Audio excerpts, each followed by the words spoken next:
Alright, hello. I'm realizing this is technically my face reveal. So, surprise! My face is available on the internet anyway. It's like the profile picture to Instagram. So you might be wondering what this fucking greasy nerd is doing in this overly long video about a game you've never heard of. And that is a good question. This is going to be a video about the entirety of Alan Wake. If you like it, and I like making it, which I think I do, I will talk about the sequel in a separate video. This is everything but the new Alan Wake 2. So what this video is, if it's not clear, is this is kind of like a discussion about everything Alan Wake related in the entire canon. Not like absolutely everything, because there's some things not canon, but everything that is canon in the game universe. Wanted to discuss it, talk about all of it, review it. Just, it's one big, like, I don't know, retrospective video, if that's the correct term. Also, if I look weird, I wear glasses, but I took them off because it's reflecting the light that I'm using right now.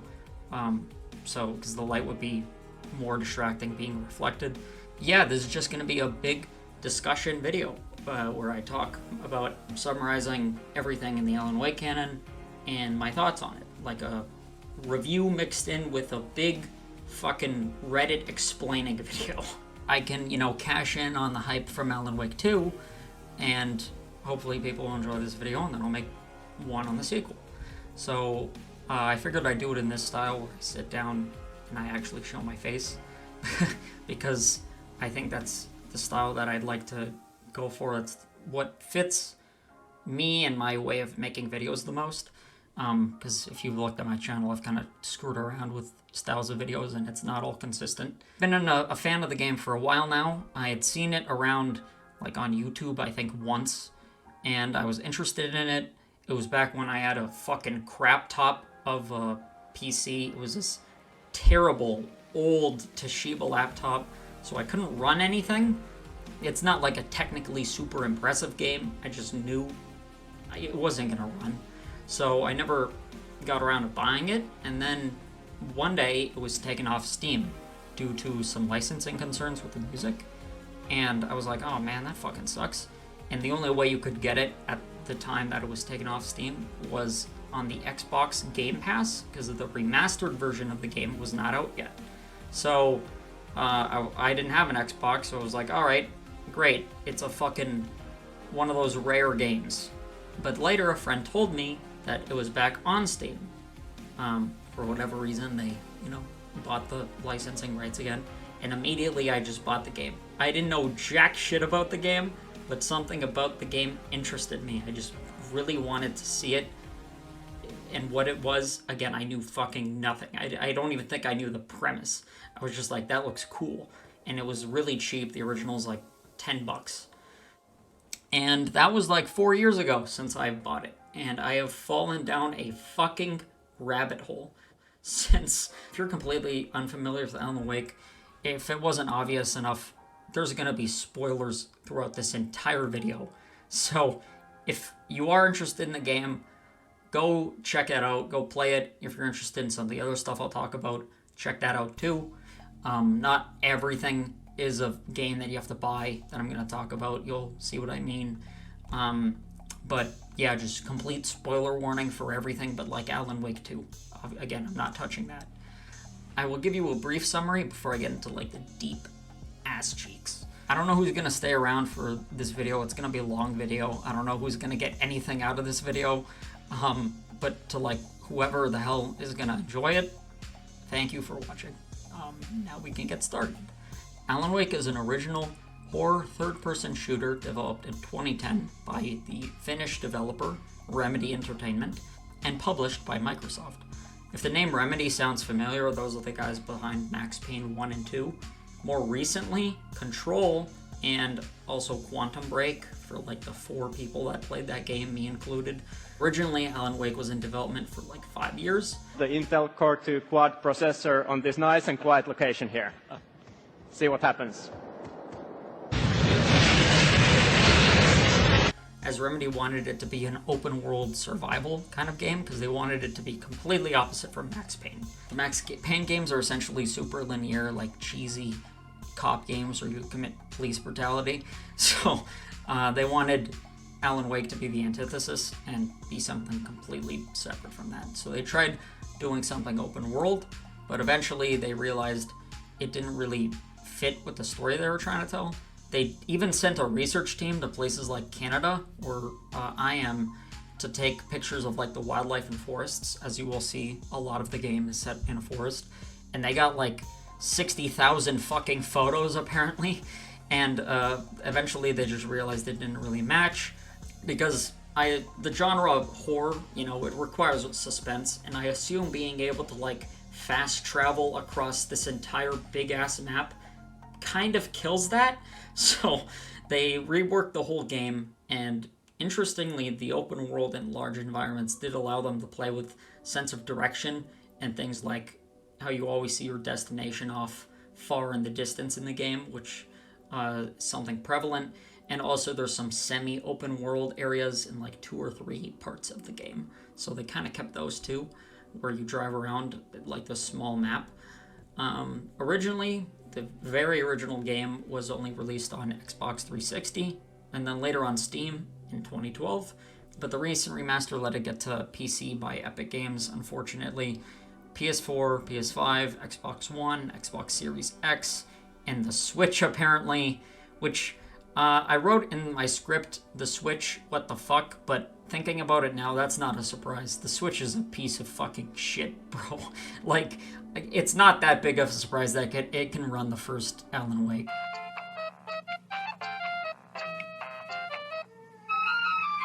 The game follows Alan Wake, a writer struggling from a few problems, one of which is writer's block. So in an attempt to cure his case of it, he and his wife, Alice, go to this sleepy, dopey, fictional town of Bright Falls in Washington.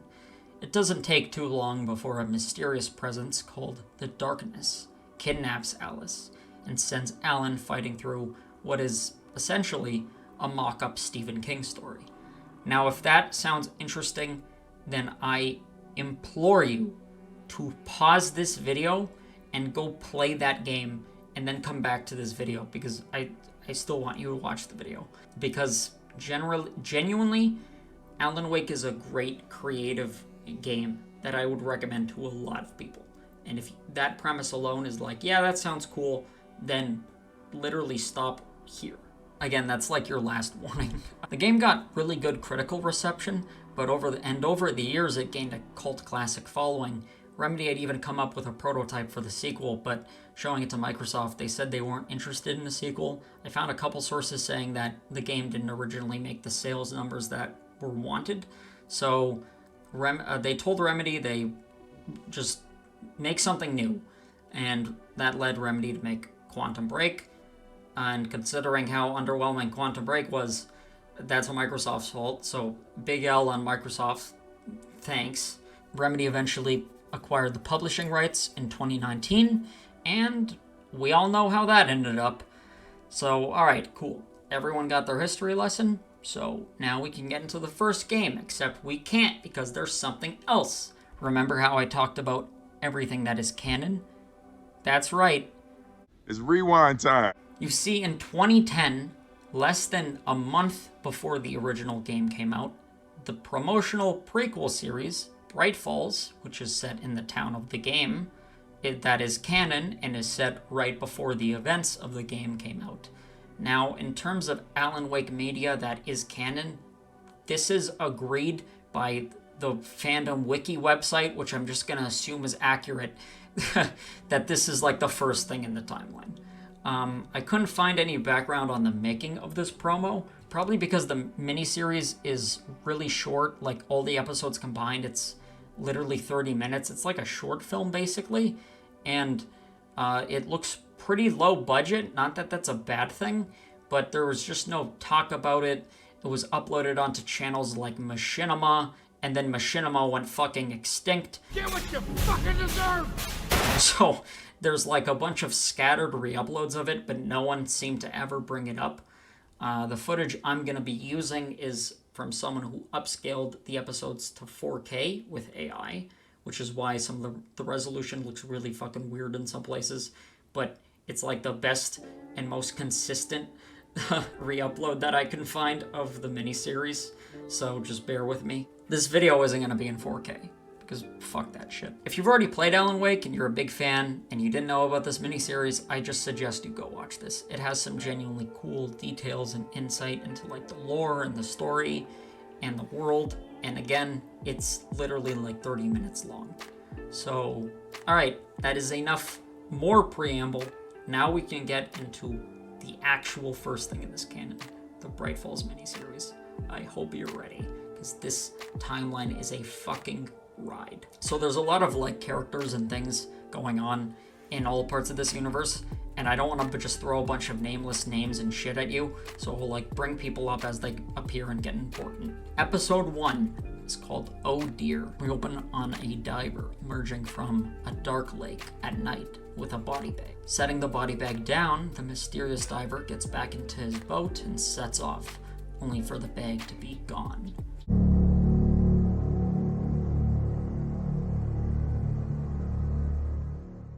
To avoid any possible confusion, that opening is what we call in the film biz a cold open. We also call the film biz in the biz. For anybody who's really unfamiliar with the cold open, it's a point in the story that's not actually at the beginning, it's more in like the middle, but it is shown to you immediately to try to hook you, and you know, it's sort of like, how did that character get in this situation? If you want some pretty good examples of it, Breaking Bad and Better Call Saul use that shit all the time, although Better Call Saul uses it better. Fun fact, a cold open is also called in media res. I will say the cold open works okay. I mean, I am interested in what everything in the opening is, who's in the body bag, where the fuck are we, who's the diver.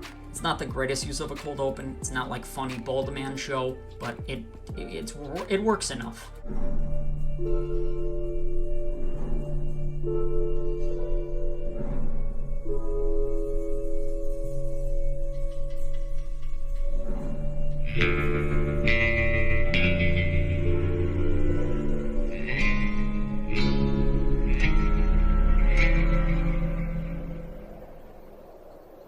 In the next scene, our protagonist, Jake, as a reporter, is driving into Bright Falls, and he's speaking on the phone to Hal. It's not made clear exactly who Hal is to Jake. I always kind of took it like it was his boss. Jake, lighten up. We need the interview. But they don't ever like say they don't ever say a lot of things. So up to interpretation, I guess. Hal mentions Riley, who they also don't really say who that is. Riley wants an unnamed book signed. You know Riley loves the book. Like that. Oh, and make sure to get him a signed copy. Hal also mentions somebody named Libby. Now, again, it's never explained who Libby is, but I always saw it as some kind of ex of Jake's, because just based off this dialogue and his reaction. Libby called again. Hey, hold on a second, all right? I'm running out of excuses. Hello? You there? I'm sorry you had to deal with that. Have you been home? Come on, Hal. She, didn't know you were going to Bright Falls. Well, I guess she does now. Jake is taking some vague pills that are never expanded upon, and he arrives at a local diner and begins reading up on a Dr. Emil Hartman. That will become a very important name. Just remember that. He's unaware that the townsfolk are eyeing on him, and Rose, the waitress, begins to flirtatiously chat him up. So, what are you, a detective or a peeping Tom? Both. A reporter. Kinky. And showing our main fucking guy. That's Alan Wake. What can I say? I like writers. Rose even brings him food and a cake that he did not order, and holy shit, that is the biggest fucking plate of food I have ever seen at a diner. Where the fuck is this place? Fun fact, there's gonna be a lot of random fun facts in this video. I've done too much goddamn research on this. I'm serious, my script for this video is 31 pages long. So The director of the miniseries, who's different from the person who made the game, said that this scene where Rose messes with Jake while also like showing her appreciation to writers was a nod to the actual game and how the town behaves in the game. Because the director said that he didn't just want the town to be a kooky backdrop to everything, but more like involved and interactive. And he wanted to poke at the fact that any side character can become important by these random characters just being in the scene, since several side characters from the game do play an important role in the story that you might think they might not.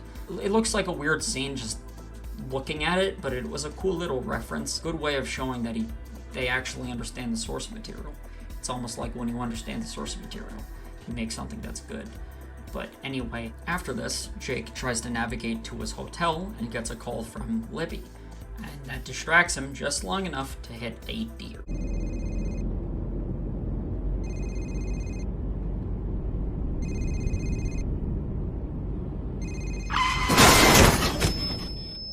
You gotta really admire the sound. I mean, in a few parts of the series, because good horror always has good sound, but they got some skin-crawling deer sounds, man.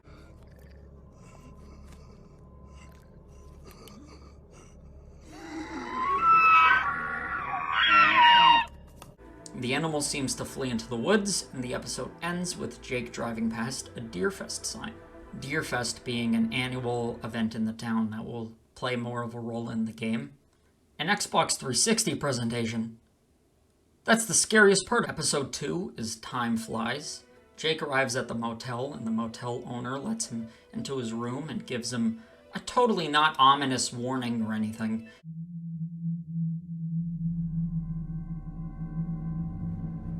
Is it always this quiet out here? What'd you do, get rid of all the critters in the woods? It's quiet ones you need to worry about. Jake lies down and then immediately finds it's day just seconds after.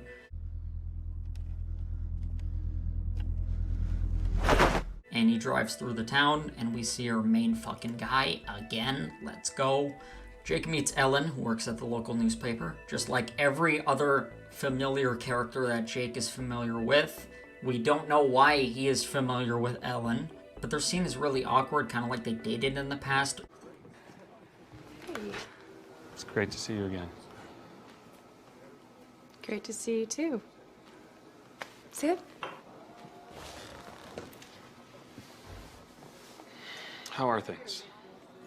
The same. Please don't ask me about the weather. How's Libby? Good. You know, the same. Well, which is it? Good or the same? Forget it. Don't answer. You're here for business. Yes. Your standard below the fold puffery. What'd you expect? It's Bright Falls.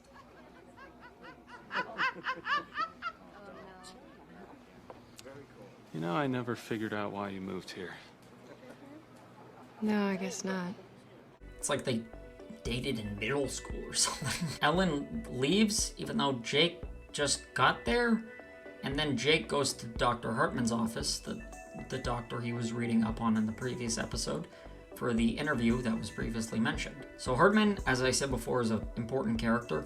He's a psychiatrist who specializes in helping creatives and people dealing within the arts and, you know, dealing with mental struggles. And he definitely is not at this sort of Hannibal Lecter-looking lodge or anything. Hartman had also just written a book about creatives that struggle with mental issues and dilemmas, literally called The Creator's Dilemma.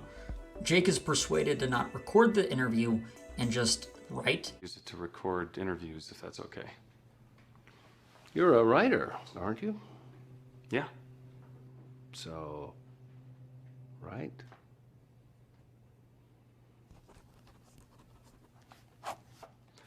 So maybe you could start by telling me what inspired your book, The Creator's Dilemma. For years, I dealt with patients who seemed lost, trapped in a reality of their own devising. Can you imagine?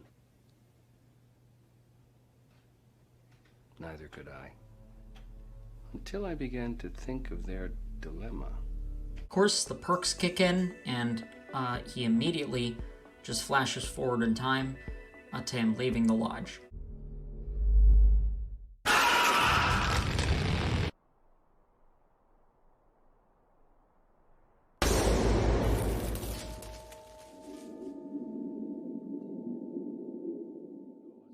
But he has made notes he completely doesn't remember, and doesn't remember the interview, and schizophrenic drawings he also doesn't remember. And since he didn't record the interview, it is completely impossible and never referred to what the interview could have been. The episode ends with driving by a man dragging a killed deer. I used to think that this was the same deer that Jake hit. Now that I think about it, in a small-ass bunk town surrounded by forest, it probably isn't the same deer, but it is an obvious parallel to episode 1, where Jake hit and injured a deer with his car, and now he's seeing a killed deer. Episode 3 is Lights Out. It is the shortest episode. I mean, if you, like, subtract the whole intro and, like, the end screen, that's like 2 whole Reddit text-to-speech TikToks. Maybe they were ahead of their time, like shortening the episodes. They knew about the attention span. They knew about the brain rot. What the? Shut your fucking mouth! No problem, John. Shut the fuck up! Jake wakes up in the woods. Of course, there's no memory of how he got there, and we don't know. The motel owner's son is watching him, and his hands are covered in red mud, or what is more likely, blood. If you were paying enough attention, you notice one of the images from Jake's weird vision earlier showed hands digging red mud, which is especially interesting because some of the visuals are just random images and random characters that look like they're just kind of fixations in Jake's mind. But in here, and in a couple other instances, it's the vision predicted something, which I think is kind of interesting, but they only show that, like, I think 1 or 2 more times. Jake heads to Ellen's work, which has many pictures of the big man himself. Jake shows Ellen his wacky notes he took and remarks that Dr. Hartman must have not even noticed. Didn't Hartman say anything? I don't think he knew. And this morning, I woke up in the woods, and my arms were just all covered in this, like, red mud. So what do you think happened? Making powder in your sleep? Ellen, I woke up in the woods. And in all honesty, this bitch gives the worst, most not reassuring fucking answer ever. Listen, sometimes staying out here just gets into your head. Well, I'm done with this story. I know.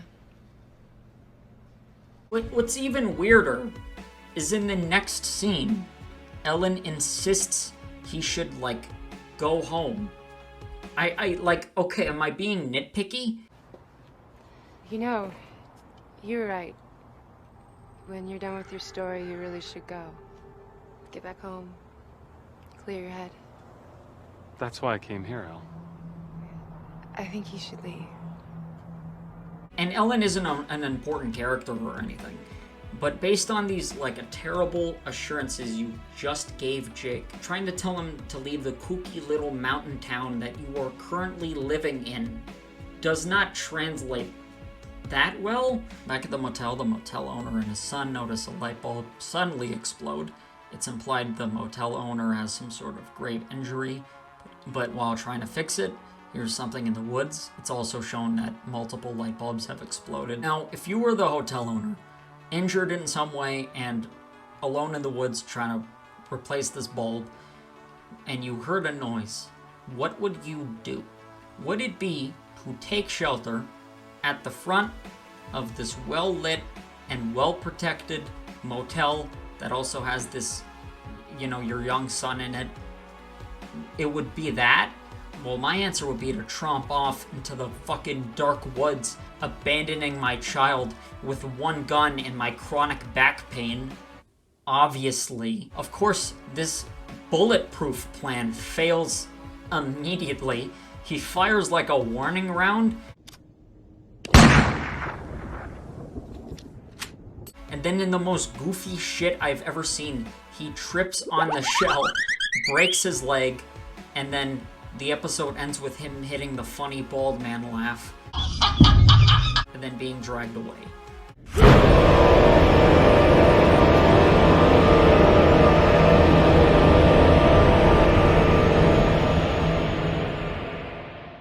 It's been speculated that it could have been Jake dragging him away, because we don't know where Jake is during the scene. And you could see during one of the flashes later, something that kind of lends to that theory. Episode 4 is Local Flavor. Begins with Jake trying to get more normal pills, finding it will take 6 days. He goes to the diner and notices that a crazy old lady is throwing rocks at a light. Now, this specific, really short scene of this old lady just throwing rocks at this light drives me insane. And it's based off of stuff like knowledge from further in the timeline in the canon, and I don't want to get ahead of myself and overload you with fucking details, but I need to rant about this. So all you need to know is that the villain in the entire Alan Wake canon, including this Bright Falls miniseries, is called the Darkness. It's like an entity. It's literally just called the Darkness. And the Darkness is weak to light, obviously, because it's called the fucking Darkness. So given that this old lady is obviously affected by the darkness in some way, and she has it out for the street lamp, wouldn't she also be affected by, oh, I don't know, the fucking sun? Now you might be thinking, Claudia, maybe the darkness is like fine around the sun, which is where my contradictory point comes in. During the combat sections in the game, which is, most of the game, every single one takes place at night. There are a couple daytime sections, but they're not combat. It's just like short story and exploring sections. And there's only like 2 of them. Now, granted, it's never like explicitly stated that the darkness can't be out in the sun. Like, a character doesn't say that, but it's kind of implied, isn't it? I mean, at least I interpreted it that way. So now this one moment in the miniseries comes in, and it just throws me for a loop. I don't know an explanation. Even if this is one small detail that they just didn't realize, because writers change their fucking minds all the time. I'm still frustrated, Mr. Remedy Entertainment. I want an answer. It could be any answer. It could be maybe the darkness is only affected by like artificial light, which is dumb, but whatever. Or maybe it has to be like direct light and the sun isn't really shining directly on her, but the lamp is, which would also be kind of dumb. Or the best answer, the darkness is weak to sun and this lady is just powering through it to be a turbo hater, which is pretty admirable. Now, am I overthinking this? Yes. Will I forgive them for this mistake? Never. Either way, this old lady is going to fucking town on this lamp, and a cop tries to step in and stop her. He gets bit, classic small town things. Alan is fighting the paparazzi even harder than she's fighting the light. You can also see this is the same lady Jake saw in his vision earlier. While watching a Deerfest ad, he gets his second and last vision. So come packing, come hungry, and don't come alone. It's a feast for the senses at Deerfest.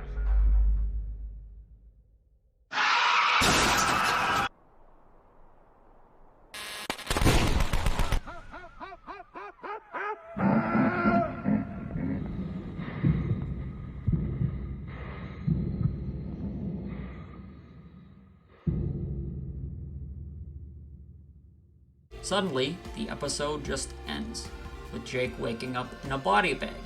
A familiar-looking body bag, with no clue about how he got there. Episode 5 is off the record. Jake manages to find his car and gets a call from Hal. For some reason, he doesn't mention any of the, not usual shit happening. Jake, how we doing? I'm fine. Fine. Your message got cut. Everything go okay? Yeah, too bad. Oh, you get the book signed for Riley? Realizing that he forgot, he goes back to Hartman. Jake then asks him some questions. Can I talk to you for a minute off the record? Of course. Since I got here, I've been blacking out and waking up in really strange places. What kinds of places? The woods, the lake.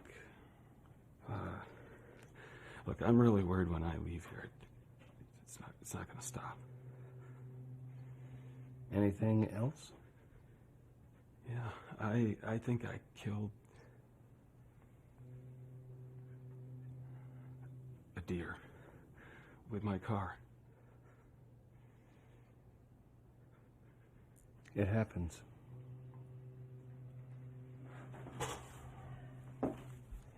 May I?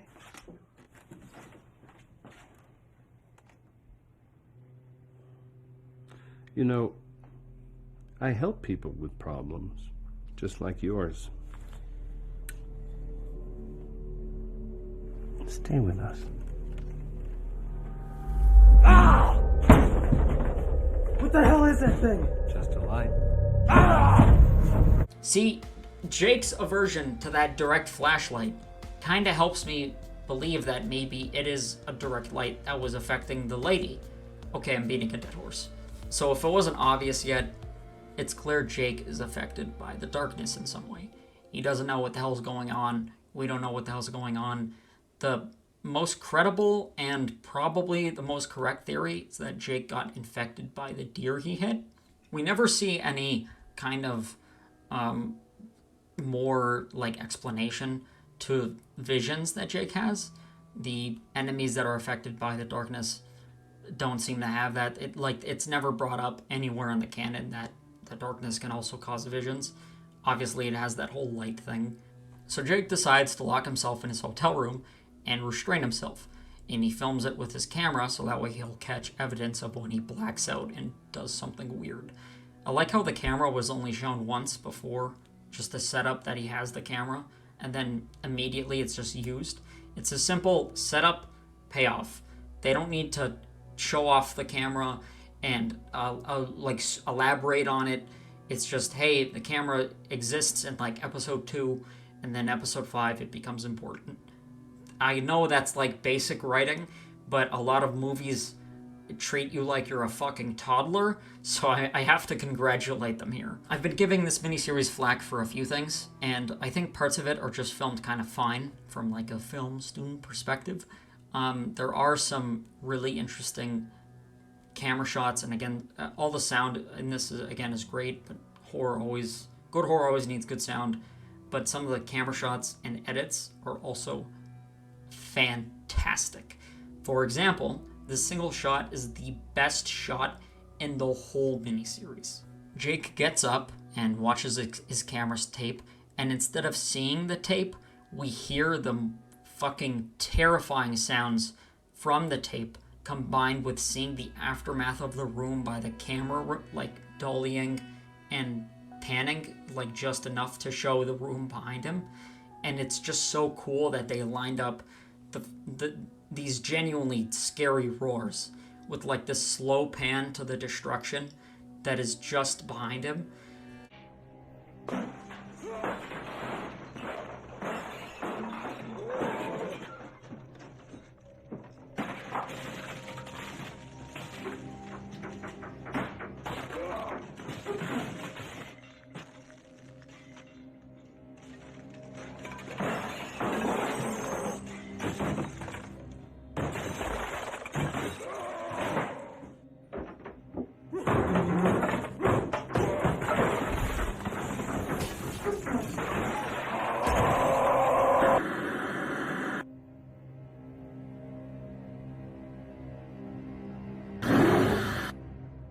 Oh, fuck. It also clearly helped them stay cheap because instead of bad CGI monster, they just had to like fuck up the set, and they never had to like CGI Jake to be like evil or whatever. And it's just like simple but good effective filmmaking. And I admire that so much. This video is a bad excuse to dig my own grave as a film student. And I am sorry in advance. Episode 6, Clear Cut, is the last of the miniseries. Jake is still in his motel, and Mulligan, a deputy, enters. He asks about the motel owner and if he's seen him. Jake says no. Mulligan sees the room, and admittedly this leads to a pretty funny scene. Well, I'm from the city, you know, and it's gonna sound kind of stupid, but I left the door open last night, and some kind of wild animal must have came in here.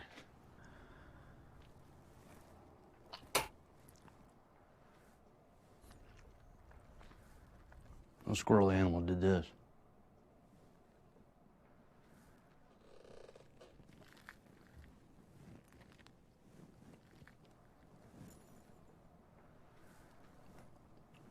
These are the markings. What I'd say is a 14-point stag. Yeah. See the pattern? Cut and buck. Horn-rimmed entry points. You get a trophy deer here. You know that? Imperial. Would have fetched old Sam a hell of a prize. Yeah. That's too bad he flew the coop. Probably on some bender. He's got a bad habit.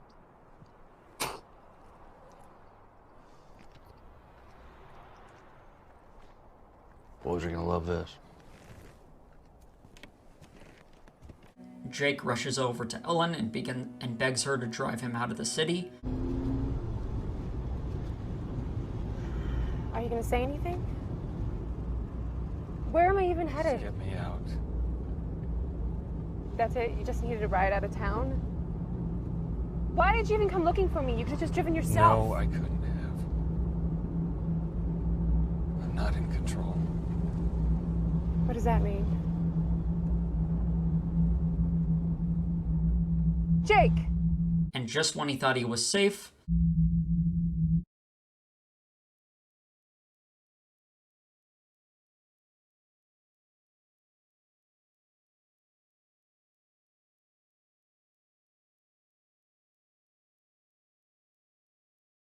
first of all, that was a fucking genius jump cut.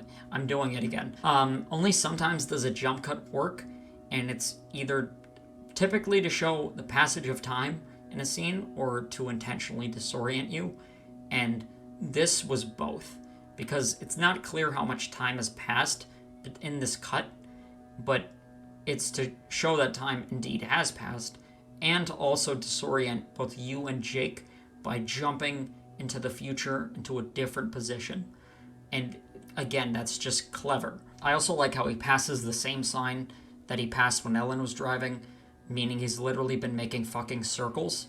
And he sees Ellen's shoe with just a tiny bit of blood on it, implying just enough that Jake probably did something really bad. The car swerving right here is from one of his visions, and then we get a really cool dissolve shot as the woods move from the trees to drowning shadows over Jake's car.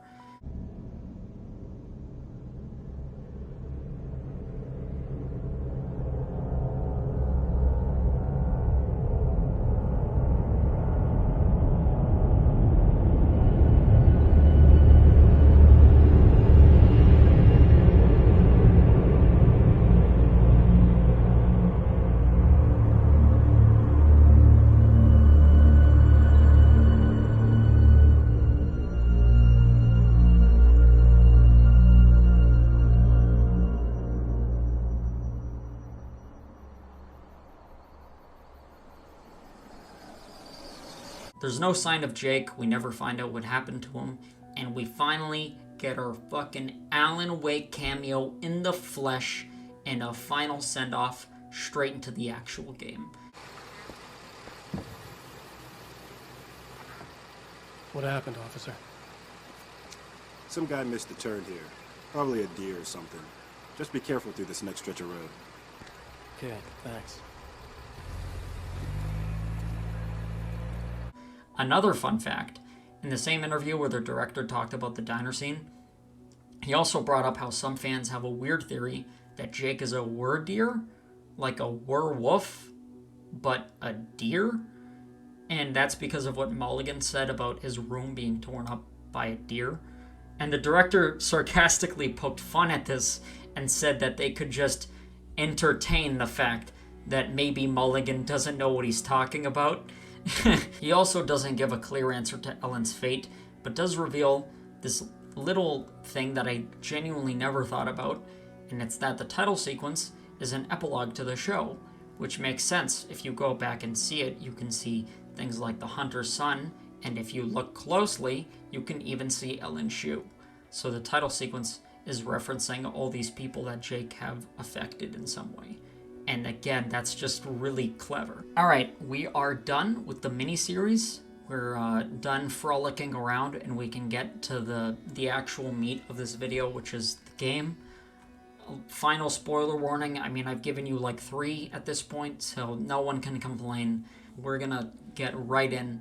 Chapter 1 of the original Alan Wake game is called Nightmare, and it opens with Alan having a nightmare. He introduces himself to us. Stephen King once wrote that nightmares exist outside of logic, and there's little fun to be had in explanations. They're antithetical to the poetry of fear. In a horror story, the victim keeps asking why, but there can be no explanation, and there shouldn't be one. The unanswered mystery is what stays with us the longest, and it's what we'll remember in the end. My name is Alan Wake. I'm a writer.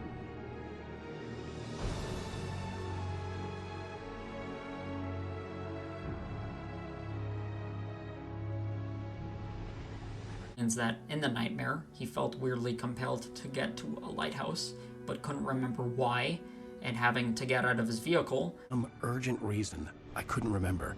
I'd been driving too fast down a coastal road to get there.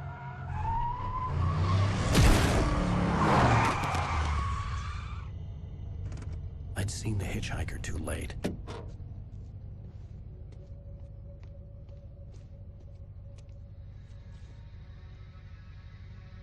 He was dead.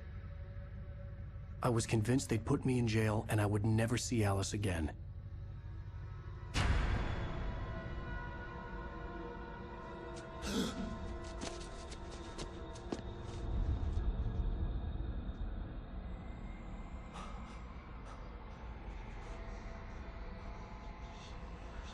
Suddenly, his body was gone.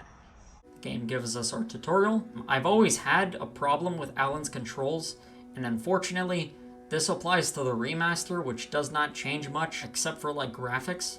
Alan moves like a fridge covered in fucking sludge. Like, especially when he runs, oh my god. His run is garbage. Why did they design that? You like have a second of fast running before you slow to a slightly fast walk. And he loses his stamina instantly. And you don't have a stamina bar, so you don't know how long it takes to regenerate it. It's just dumb. Alan's controls are genuinely garbage, and that is something that I will always criticize about this game. Throughout the scene, you can even see a few missing posters of Alan, and Alan moves toward the lighthouse before encountering an Axeman, criticizing Alan for writing stories before Alan realizes the Axeman is a character from a story Alan has been working on. You think you're God? You think you can just make up stuff? Play with people's lives and kill them, and you think it adds to the drama? You're in this story now, and I'll make you suffer.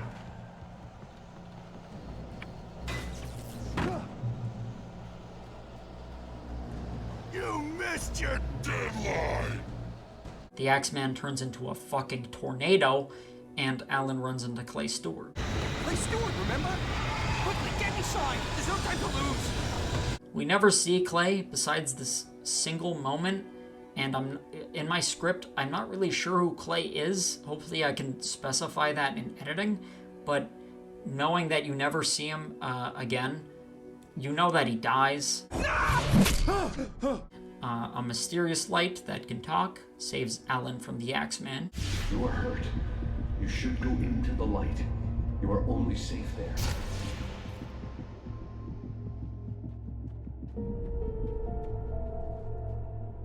And recites a poem. It goes like this. For he did not know that beyond the lake he called home lies a deeper, darker ocean green, where waves are both wilder and more serene. To its ports I've been. To its ports I've been. Do you understand? No. I entered your dream to teach you. The darkness is dangerous. It's sleeping now. When it feels you coming, it will wake up. There's no time. I can only show you the most important thing. The light then teaches Alan to defeat those infected by the Dark Presence. The enemies infected by the Dark Presence are called the Taken, by the way, and I'm just going to be calling them that. You need to burn the darkness out of them using light, and since they are still infected, you have to then kill them. So the light gives Alan a flashlight and then a gun, responsibly. And by the way, the image of this gun of literally a fucking revolver descending from like this heavenly light is so funny. That is a meme format. That is a gold mine that has not been tapped yet. The light leaves. In the nightmare, a terrible darkness was taking over the world. The lighthouse was the last safe place on Earth. And Alan enters the lighthouse, and at the top, something seems to kill him before his wife, Alice, wakes him up.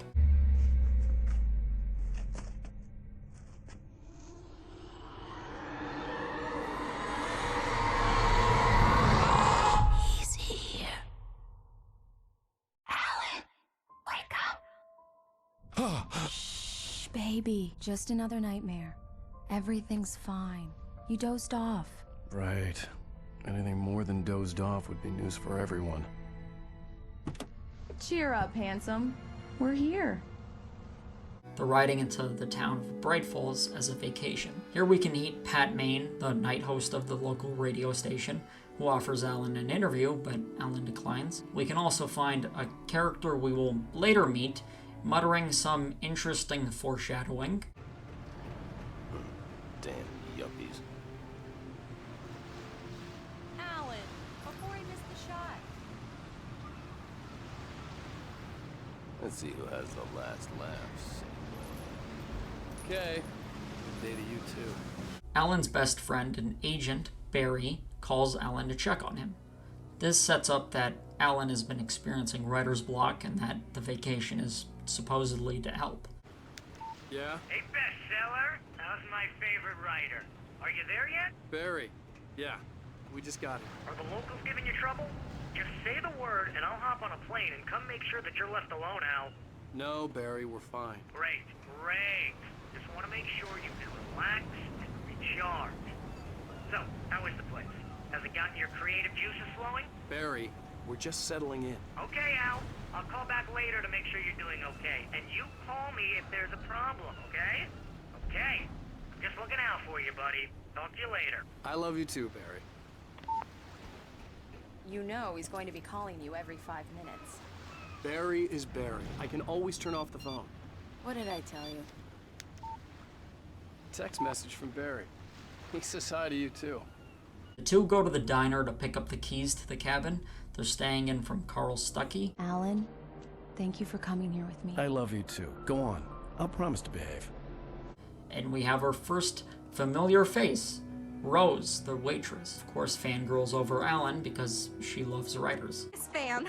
I know people say that all the time, but I really am. I'm glad to hear that. Rose. Rose, I'm looking for Mr. Stuckey. Carl Stuckey? Carl? Oh, of course, Mr. Wake. He must have gone to visit the restroom. He'll be back in a moment. Are you on your own, or is your wife with you? I can show you the town if you want. I get off work at 6.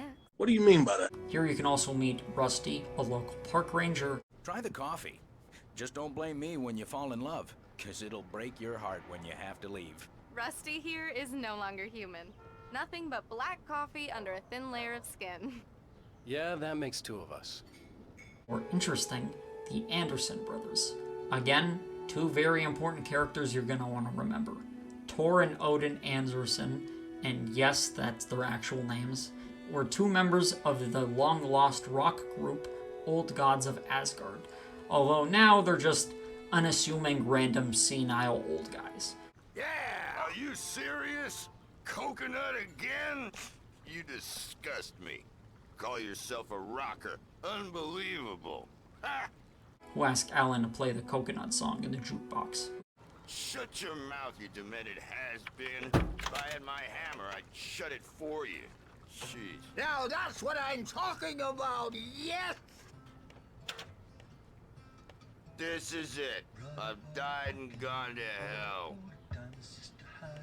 Modern gaming. Rusty says those two should be at the local psychiatric hospital, Cauldron Lake Lodge, which will come into the story later.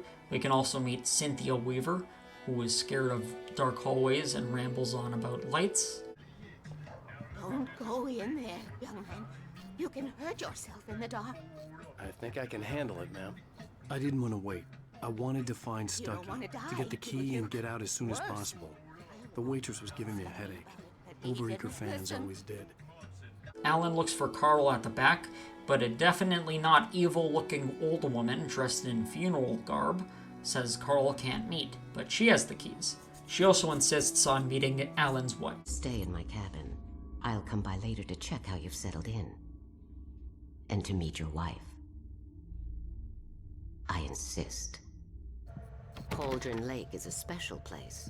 Very inspiring. Alan decides to take the keys despite all of this creepy shit telling him very much not to, and when leaving the diner, Carl Stucky runs out holding the real keys.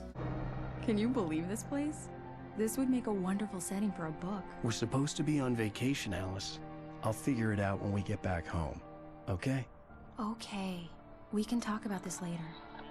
Batman here on PBFF. I didn't want to talk about it. I wanted to bury my head in sand. Here's another one of my favorites to go with it. Once upon a time, I was a successful writer, but that was a long time ago. I hadn't been able to write a word in 2 years. Not since my last book. The two arrive at Cauldron Lake and find their cabin is on a small island called Diver's Isle. The lake is a caldera, which essentially means there's a dormant volcano under it, and Alice has a fear of the dark, so Alan has to turn on the power himself.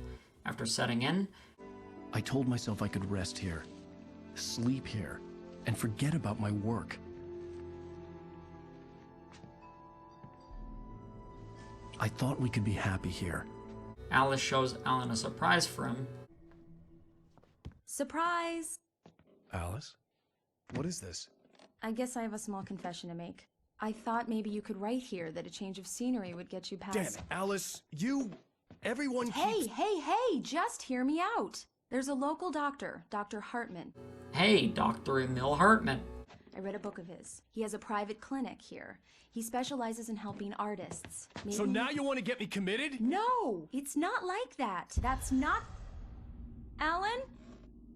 Alan? Just don't! I don't want to hear it! God damn it, Alice! Alan storms out like a little bitch. Then the whole cabin goes dark. Alice? Alice? Alice! Remember that old lady who said she'll visit Alice? It seems like Alice is driving in the lake now, and Alan jumps in. Keep going, Alan. Immediately, there's a cut to Alan waking up in his wrecked car, with no knowledge of how he got there, or memory, besides the fact that Alice was drowning. You could check the car and see Hartman's book here. Among Alice's things was a book, The Creator's Dilemma, by a Dr. Emil Hartman. Seeing the book brought back my fight with Alice. I didn't like it, and I didn't like the guy's smug face on the cover either. Alan's phone is dead, and the closest place is a gas station in the distance. Shortly after setting out, the bright light from Alan's dream appears and drops a few pages in front of Alan. Picking them up, Alan realizes it's a manuscript of Departure, a book he never actually got around to writing. The loose sheets of paper were pages from a manuscript entitled Departure. That was the name I planned to use for the next novel I had never gotten started. I was named the author. I hadn't written it. I couldn't remember writing it. The scene on the page details the hero of the story being attacked by an axe murderer in the woods at night. The manuscript becomes the game's main collectible, and I could talk about them a little bit later in the video, although there's not a whole lot to say, but just know that the manuscript itself is integral to the plot. It's not just a collectible, and all of them are readable, and they talk about certain details that have happened throughout Alan's journey, or goes more into details about things that we didn't necessarily see. Alan goes through a lumber yard and finds Carl Stuckey, the guy who was supposed to give Alan the actual keys, but Alan recognizes he's been taken just like his dream. Hey, you! Phil! There's been an accident. I need help. Listen, I need to... Premium cabins for rent in... Nightfall! Oh, hell. Carl Stuckey. Pleased to meet you. Non-refundable reservation deposit required. Fair and square. Alan runs from Stuckey, and then there's a Shining reference naturally. I had to figure a way out of this. Any second now, and Stuckey would be knocking on the door with his axe like Nicholson in The Shining. And tries to use the office phone, but Stuckey cuts the line. Alan escapes from Stuckey, fights through some Taken before Stuckey catches up with Alan. This annoying bitch is about the closest thing that there is to bosses in this game.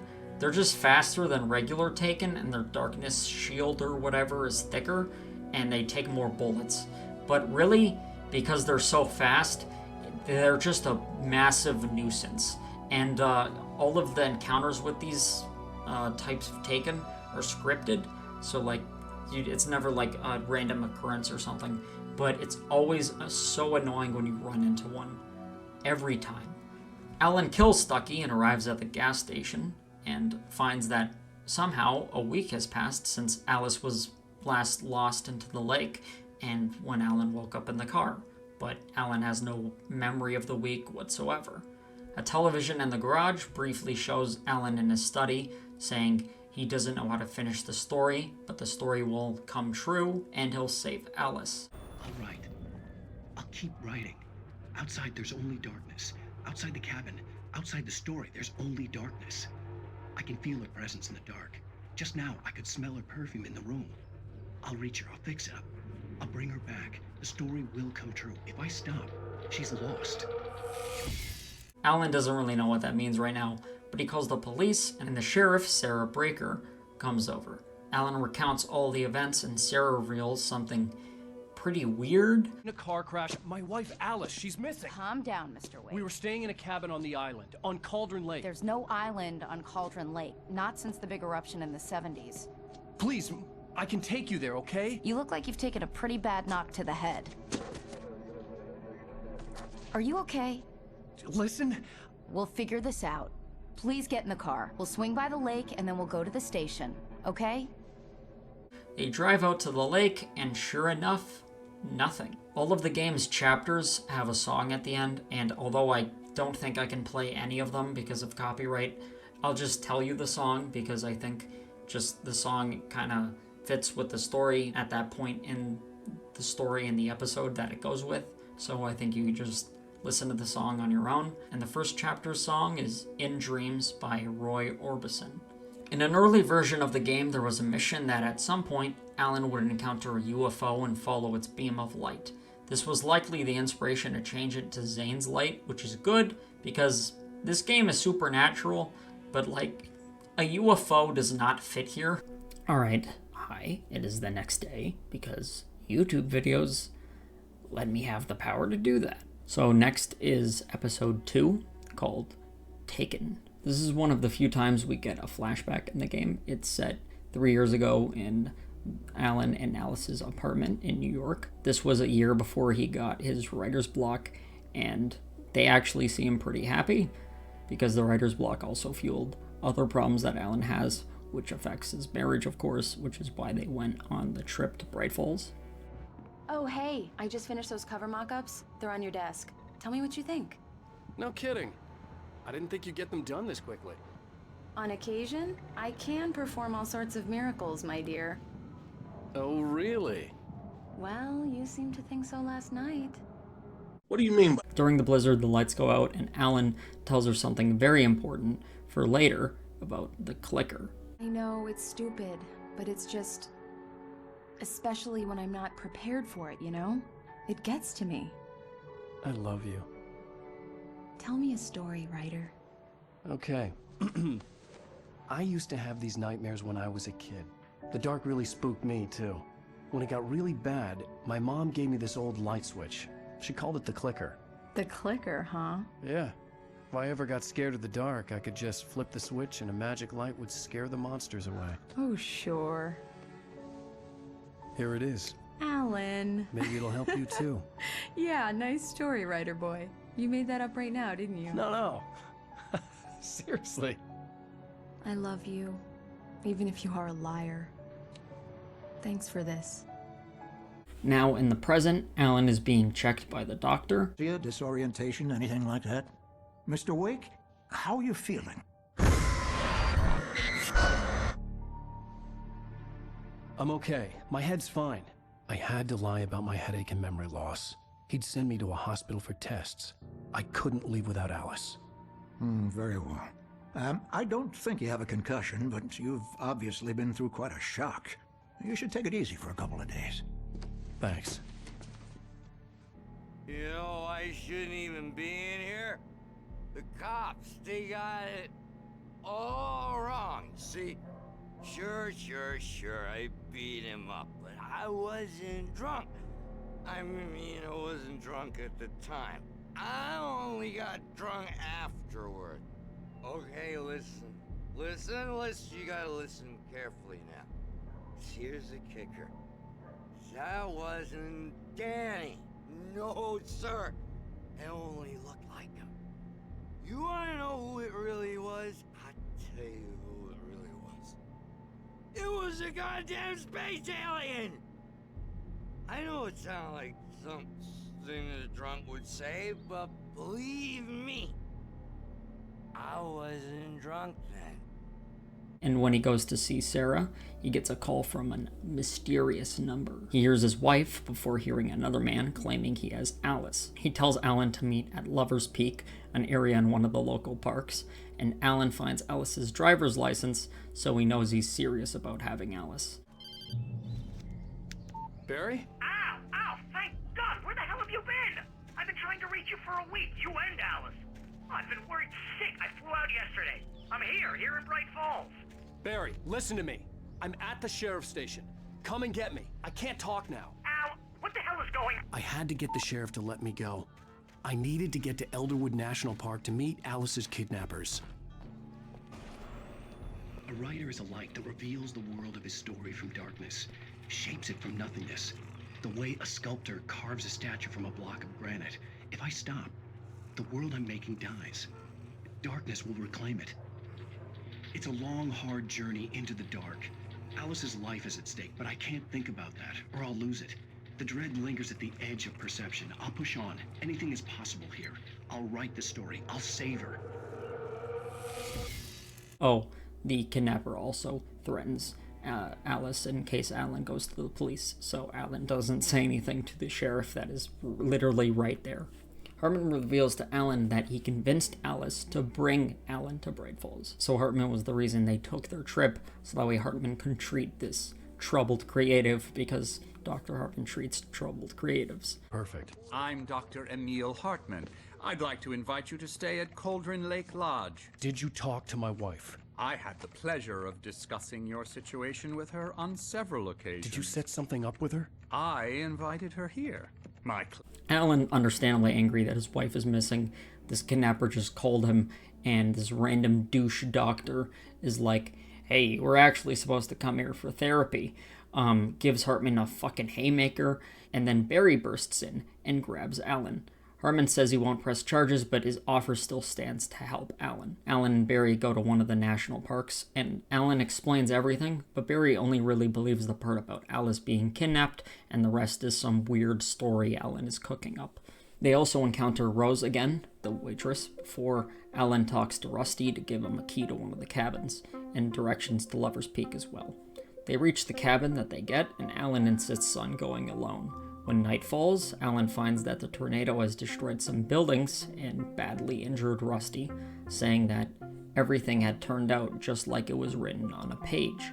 And just the way it was on that page, I found came true. It knew. So dark. It'll come back for me. You must... The lights. In the office. I have the key. Before Rusty can actually be saved, he also turns into one of the annoying super quick Taken. Dealing with him, dealing with some more Taken, and a growingly paranoid Barry. What the hell was that? I saw it from the window. I saw something. Forget about it, Barry. It's just me going crazy.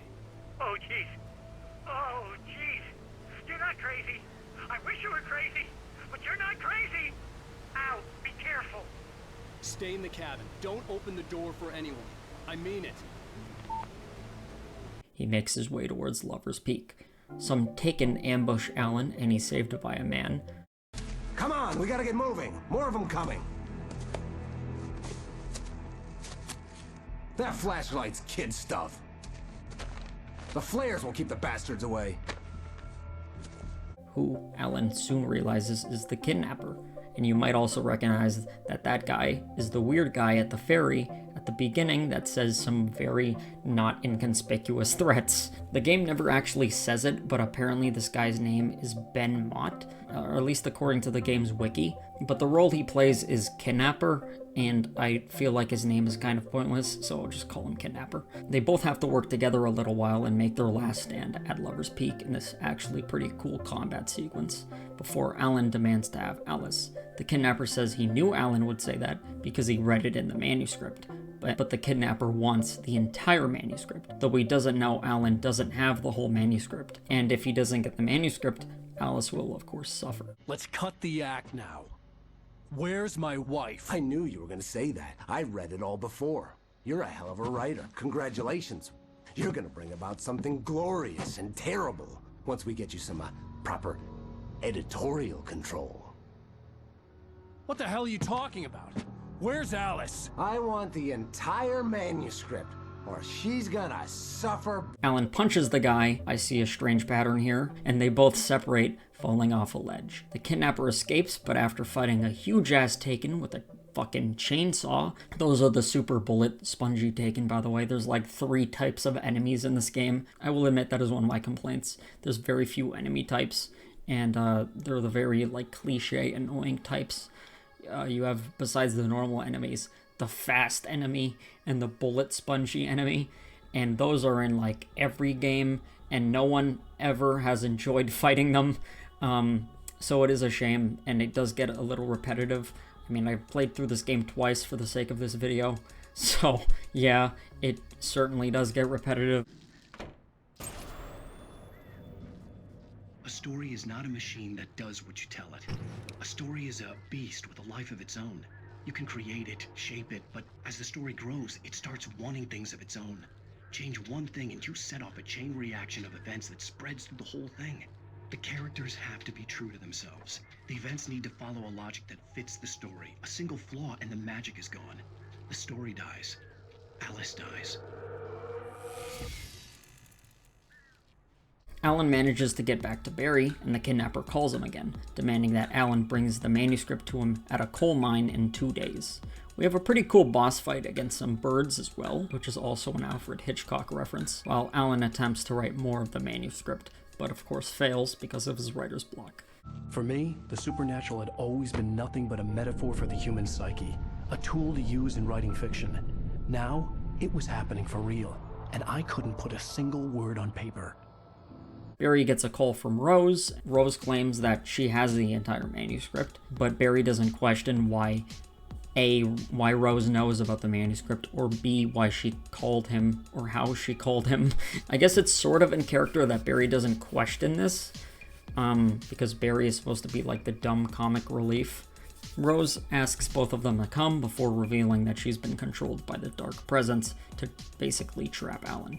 That's how she knows about the manuscript, because the Dark Presence. This ends Chapter 2 with the song Haunted by Poe. Chapter 3, Ransom, opens with Alan and Barry arriving at Rose's trailer park. Alan gets a call from the sheriff that an FBI agent, Nightingale, is at the office and wants to see Alan. He decides to still meet Rose. Rose. Yes. My manuscript. I really need it. I understand. I know what you need. A muse to inspire you. Oh, for Barry. She doesn't have anything. But Rose drugs both of them and knocks them out for hours, because we need an excuse for there to be more night sequences. In Alan's dream, it's revealed to him that the manuscript's editors are Barbara Jagger and Thomas Zane, who are names that don't mean a whole lot right now, but they become very important later. It's coming for you, hiding in my barber's skin. I'm too weak to stop it. You must turn the lights on. I promised I'd come visit you and your lovely wife. You must finish what you started. I insist. You must turn the lights on. Turn the light on. Back to work, boy. Going. I can't tell reality from dream anymore, but it seems I have an imaginary editor to help me. She's an old woman in a funeral dress. I call her Barbara Jagger. She's very strict. I'm writing faster and faster. My manuscript is being heavily revised. The edits are getting very aggressive, and each day there's less of me and more of her. I hate it, but I know she's right. She promises me I can save Alice this way. She knows more of this than I do. About the complex incantation I'm attempting. About this place. She's worked with another writer under similar circumstances, Thomas Zane. The genre of the story seems to be shifting. It's turning into a horror story. I'm getting close. I can feel it. Welcome to the Oh Dear Diner.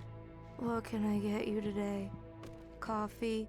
I couldn't work up much hate for Rose. Something had used her to get to me and left its mark. First refill is free. Milk and sugar on the counter there. Would you like to hear today's specials?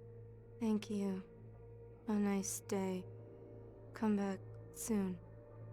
Alan has to leave Barry, but gets surrounded by the police and Agent Nightingale. This is where we meet Nightingale, who isn't a very important character, but he is a memorable figure just because he is an asshole and has really not great voice acting. This is Agent Nightingale, FBI! Get him up, Hemingway! You're under arrest! You move a muscle, I'll unload right in your goddamn face! Stay right where you are, Blaine!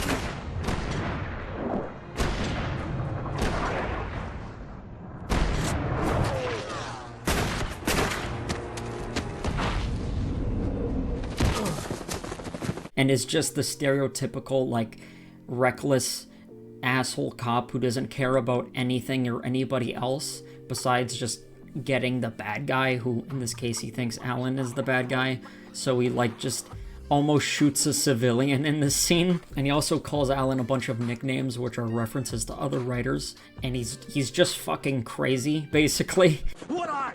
I'm standing right here, you goddamn maniac! Alan, of course, gets away, and the Dark Presence attacks the cops. Alan makes his way to the radio station, where the radio host, Pat Main, who we were able to meet earlier in the game, works out of. It's also worth mentioning you can find and listen to several radio shows in each and every episode. They're not long, and they're really not important, but they do add extra detail and life into the game and the town, and they're really cool. Just one more item before I go. It's been a busy night for the Sheriff's Department. We've had a few broken windows, even a report of shots fired on Main Street. Deputies Mulligan and Thornton had to deal with two intoxicated young men who were celebrating the completion of their Deerfest float. Now, folks, we get this every year. I know it's exciting that the big day's almost here, but let's save it for the party and leave the gunplay for the shooting competition, huh? I just stepped outside to catch a breath of fresh air. Let me tell you, the weather's getting heavy. Nights like this make me especially glad I'm here talking to you and not home in bed. Once the weather takes a turn like this, I can't sleep at all. It's all tangled bed sheets and dark thoughts, punctuated by the occasional plunge into nightmare. Is it just me? Well, perhaps it is.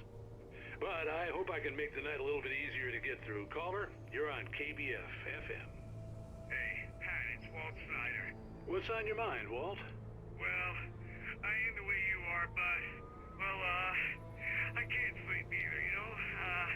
I just been staring out the window, trying to make sense of it all, but,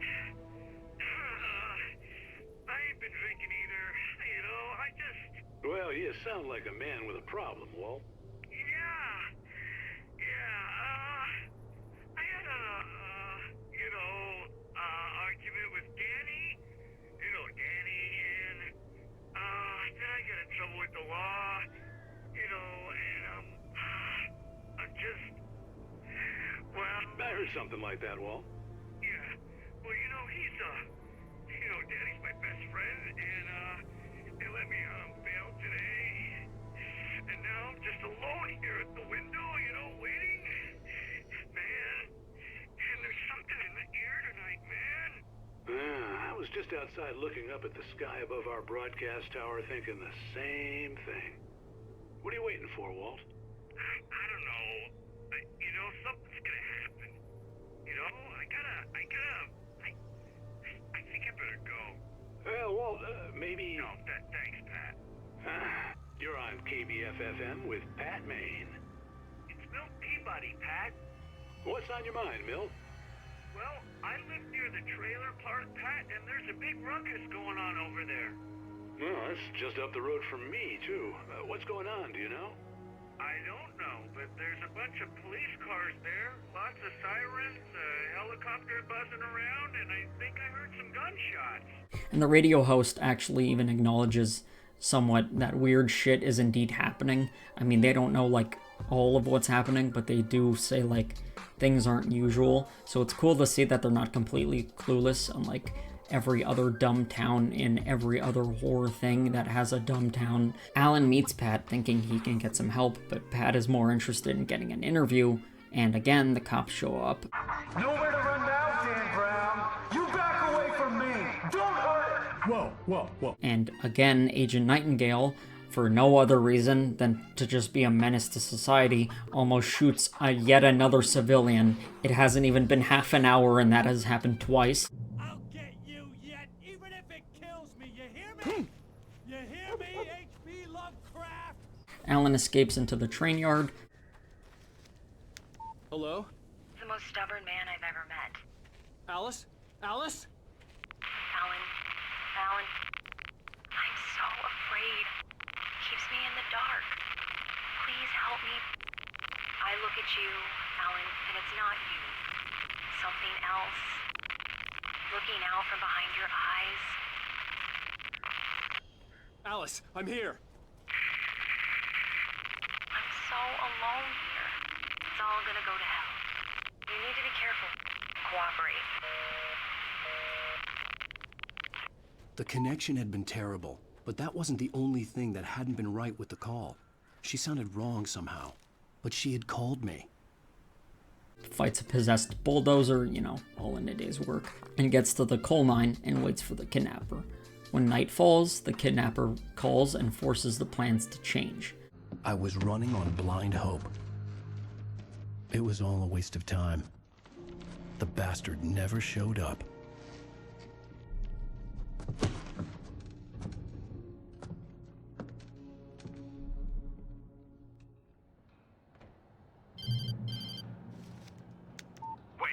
Where the hell are you? Change of plans.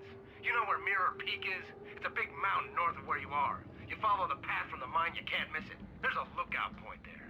I'll be waiting. I'm through being jerked around by You want to see your wife alive? Because if you do, you better watch what you say to me. Do we understand each other? I want to talk to Alice. Yeah, and I want the manuscript. Don't keep me waiting, Wake. Hello?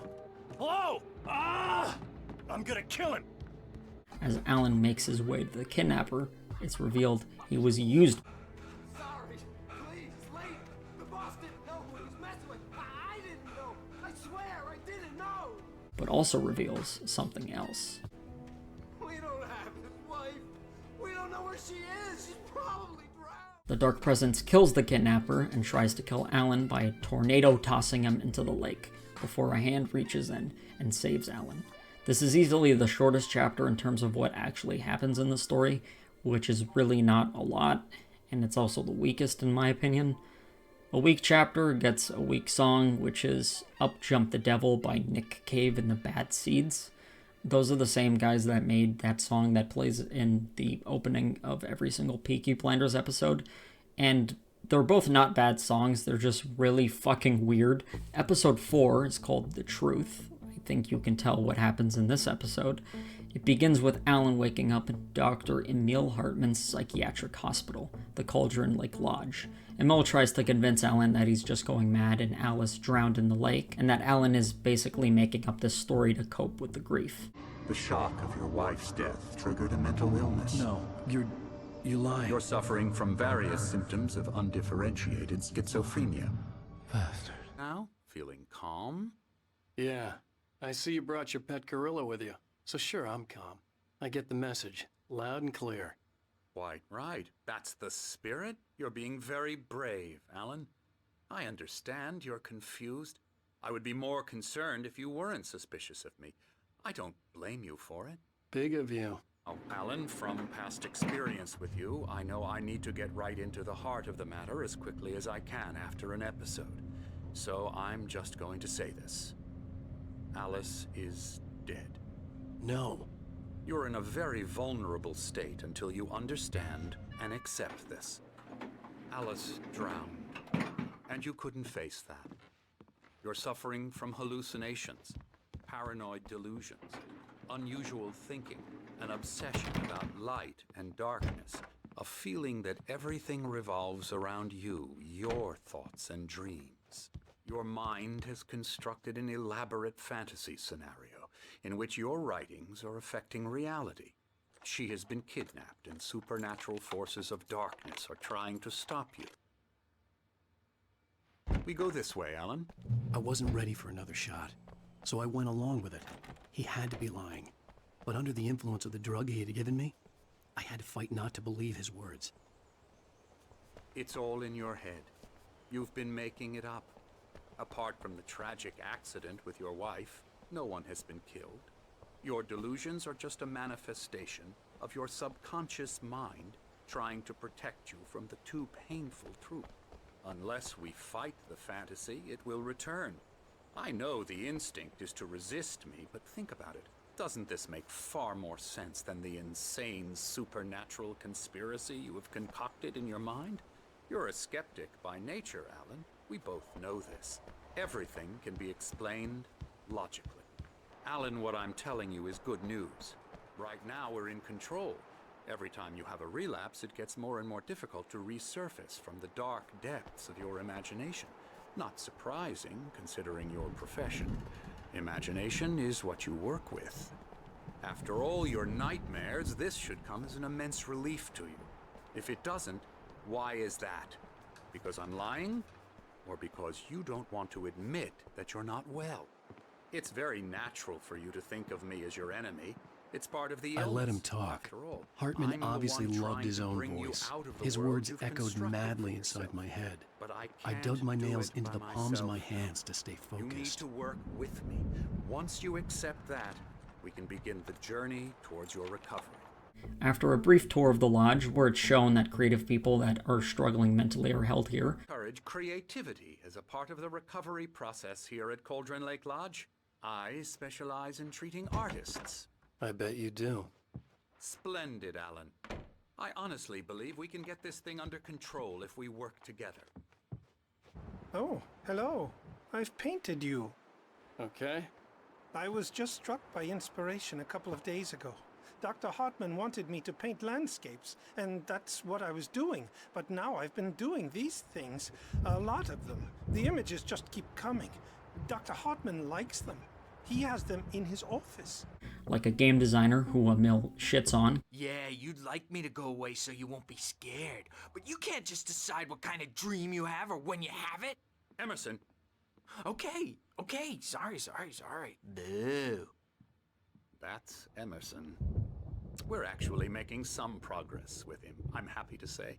He works on Elbow video strike. games. Ooh, yeah. It's trash, of course, but it does I'll get involve him some to the head. small creative effort, which makes him receptive to my therapeutic methods. No kidding. Because he's a fucking boomer, I don't know. The two see a storm coming in. When they go back inside, Alan sees two familiar faces. The Anderson brothers, those old rockers from the diner. My rheumatism's killing me. There's a storm coming. Oh, What a storm! I hope it wipes this place off the face of the earth. And these two are the Anderson brothers, Odin and Tor. They had how should I put this?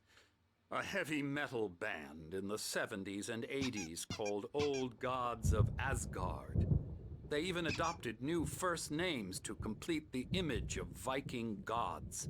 After the band broke up, they lived on a farm nearby. They are, well, in advanced stages of dementia. They're well cared for, TLC and all that. There's nothing more that can be done. I'm afraid that the rock and roll lifestyle has left its mark. Oh, that won't do. I'm so sorry to cut this short for now, Alan. The power has been acting up. I'd better go check on it. We'll continue this soon. Meanwhile, when you feel up to it, return to your room and try to write. It really is for the best. Don't you think? They talk to Alan, and they keep out calling Alan Tom. Zane! You're alright, Tom! Tom, got any booze on you? But it's probably just because they're like old coons, right? And they always, they forget people's names because they have dementia. They say Emil is lying and that all of this is real. Fireman, Sonny! Who else could understand the world when it's like this? It takes crazy to know crazy! That's the sanest thing I've heard in a while. Or according to Hartman, I was sinking back into the fantasy. I was convinced he was lying to me about everything. Crazy or not, the Andersons made more sense. To be fair, I suppose you could say that all of this could be some kind of hallucination, and maybe the weather or everything isn't really real in the entire game, but I like to think it all is actually happening because it gives a nice mindfuck. The brothers say Alan needs to go to their farm in Cauldron Lake, supposedly because he'll get answers there, but they both can't remember why because of the medication that they're on. The Anderson Farm! Valhalla! We wrote it all down lest we forget. A crash course. All you need to know to get your head right. You need to find the message. Here, Sonny, here's something for you. Gave me a rash, but I kept it safe from these bastards. The special stuff at the farm. Our own formula. Local ingredients. Medicine clears your head right up. Makes you remember like moonbeams on the brain. Oh, I just noticed. Leather patches on the elbows? That's not very rock and roll. Tom just lost is all. Baba Yaga got to him too, the damn witch. She used us all.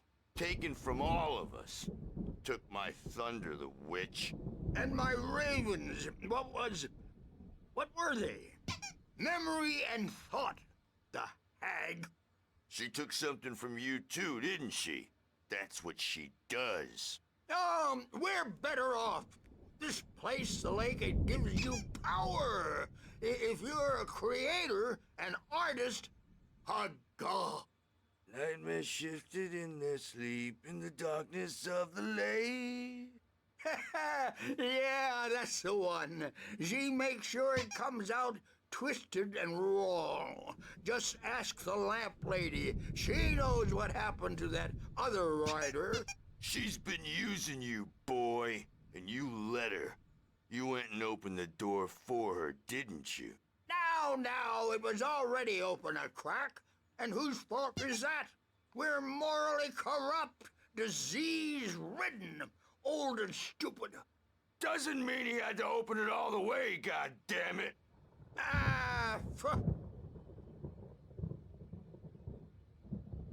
So tired. Built the farm close to the lake, a place of power. We had parties there, man. You should go there and have a party. I am tired, man. So tired.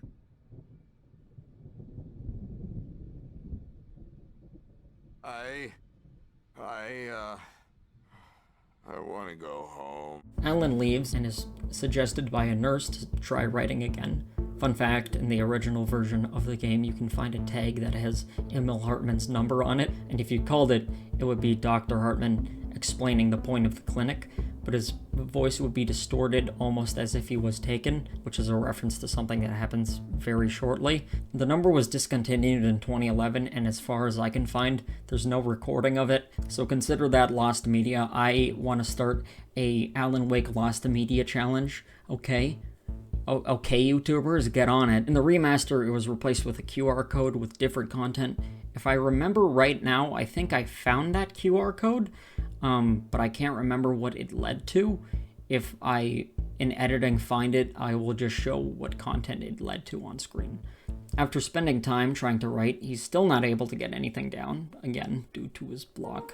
A loud noise draws Alan out of his room, and he sees the Andersons have created a distraction intentionally for him to get out. The photo on the wall caught my attention. In it, the clinic staff was standing outside the lodge. I knew the man next to Hartman. He was the kidnapper. Hartman had been playing me all along.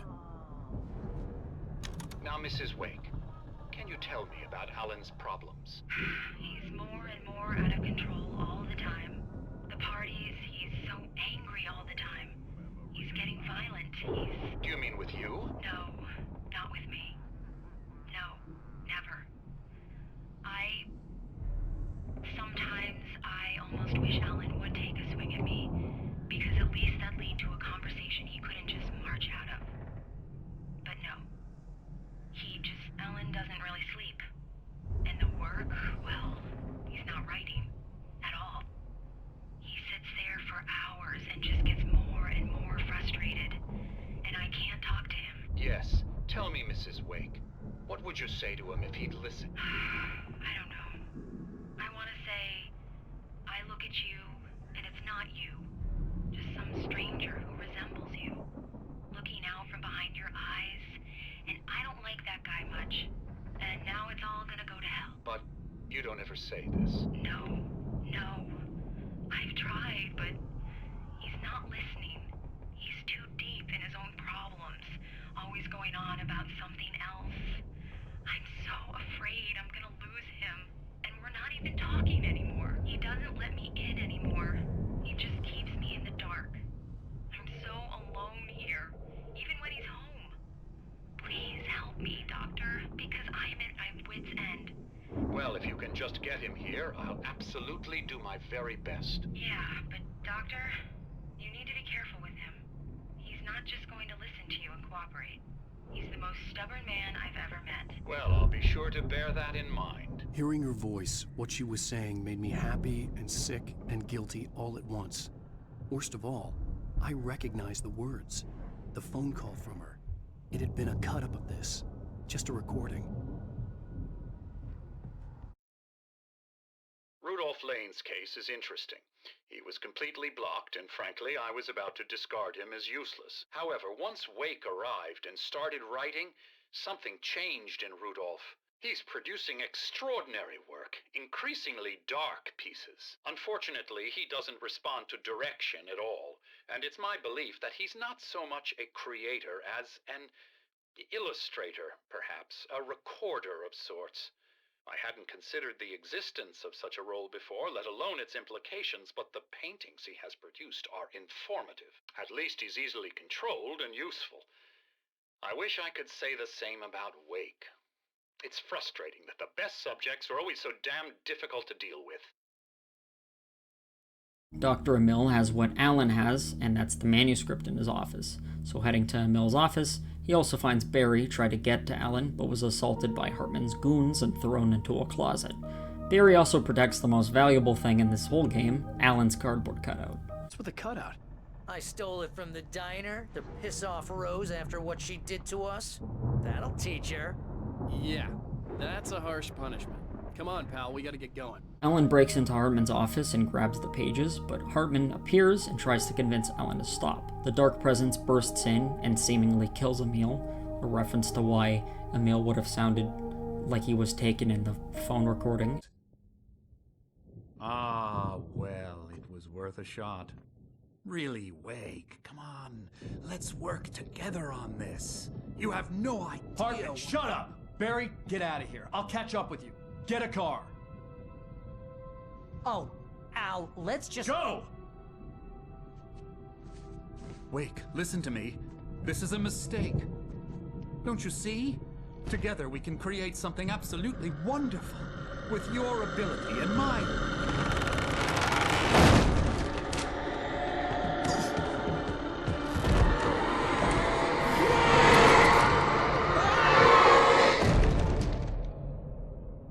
This reveals he was just another failed puppet of the darkness, trying to use him to exploit all these people, and especially to exploit Alan. For what? Why would the darkness try to get to Alan all these different ways? Stay tuned. We will find out soon. Barry and Alan escape the lodge, and Alan says they need to go to the Anderson farm. Alan realizes that if the kidnapper and Dr. Hartman never had Alice, then that means the darkness had her, which means she's still under the lake. Maybe that's inevitable when you deal with crazy stuff like this. It helps. This is happening, Barry. Alice, they never had Alice. She's trapped in the darkness at the bottom of the lake, but she's not dead. Al, how can you know that? I know, Barry. I can... Al, No, listen. I can bring her back. I can find her. There's something special about this place. The lake, it does something to the works of art created here. It makes them come true. But there's a catch. The dark presence, whatever that thing is, twists it to its own ends. That's why all of this is happening. It's using my manuscript to take over everything. Al, I believe you. It happened to Thomas Zane before, it happened to the Andersons. I believe you. Crazy or not, you're not delusional. Weird shit's going down. That's a fact. I'm on board, man. I'm with you. The Andersons knew about it, but they were too far gone to tell me with all the drugs they were on. But they wrote it down. There's a message somewhere at their farm, Barry. You just need to find it. Look out! In classic horror game fashion, you can never have an ally with you because it's a horror game. You gotta be alone. It's always gotta be night. It's spooky. Like, duh. So Barry and Alan get separated, and after some time, they get reunited at the farm, and you have one of the greatest horror game action moments ever. Bar none, and I'm dead serious by saying that. You fight swarms of Taken with like a few flares and 3 guns and like 15 rounds of ammo while listening to the first Old Gods of Asgard song we were treated to, Children of the Elder God. It's just bar none one of the greatest moments in this game, and one of my favorite moments in a game, like, ever. It's stupid, but like, come on, this is too cheesy and fun to not be awesome. Alan and Barry get to the farmhouse where the answer Alan was looking for was written into another Old Gods of Asgard song, The Poet and the Muse. This is probably my favorite story moment in close to anything ever, because the song is instructions to what Alan, and therefore you, the player, is supposed to do. So it instructs the character what the next steps are, while also telling you, while also giving backstory to everything, revealing that Alan was actually not the first person who fell victim to the dark presence. So it's this genius-like meta storytelling fourth wall break, but in such a clever and unique way because it actually advances the story by furthering along information to both you and the characters, while also being a badass song. It's an amazing song, and it's just clever. It's really smart. Alan deduces the Lady of the Light lyric is referring to Cynthia Weaver, the paranoid lady afraid of the dark at the diner.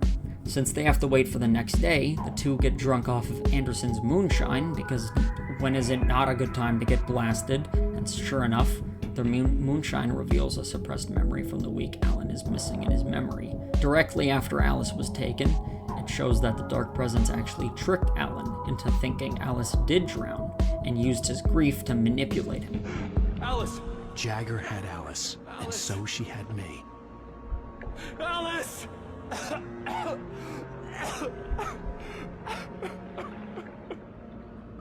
I'd been easy prey. Look at the cabin. Is there someone in the window? Alice? Maybe she didn't drown after all. Maybe she's inside. Alice! Yes. She tricks him into writing a manuscript that will supposedly save Alice. It's your fault your wife is dead. You are guilty. All she wanted was to help you write.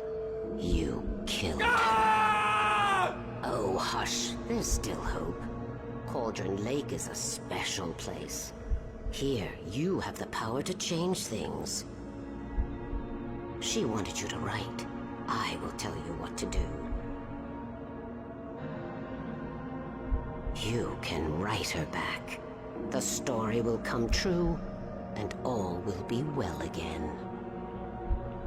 She had Alice, and the manuscript was the ransom for her. But in reality, the story is a terrible horror story where the dark presence gets released from the lake and wins, and supposedly everyone dies. Alan still had some awareness left and winded up writing himself into the story, hence why the game story is happening, because he's living out the manuscript, because he wrote himself into it. And it's also, I think, implied he wrote like Thomas Zane into existence, which kind of contradicts a further reveal in the story. So I'm not sure if that's like a plot hole or if that's intentional and it's just supposed to be weird. Thomas does let Wake escape while he gets thrown into the darkness. She stole the skin of my wife a long time ago. She looks so old.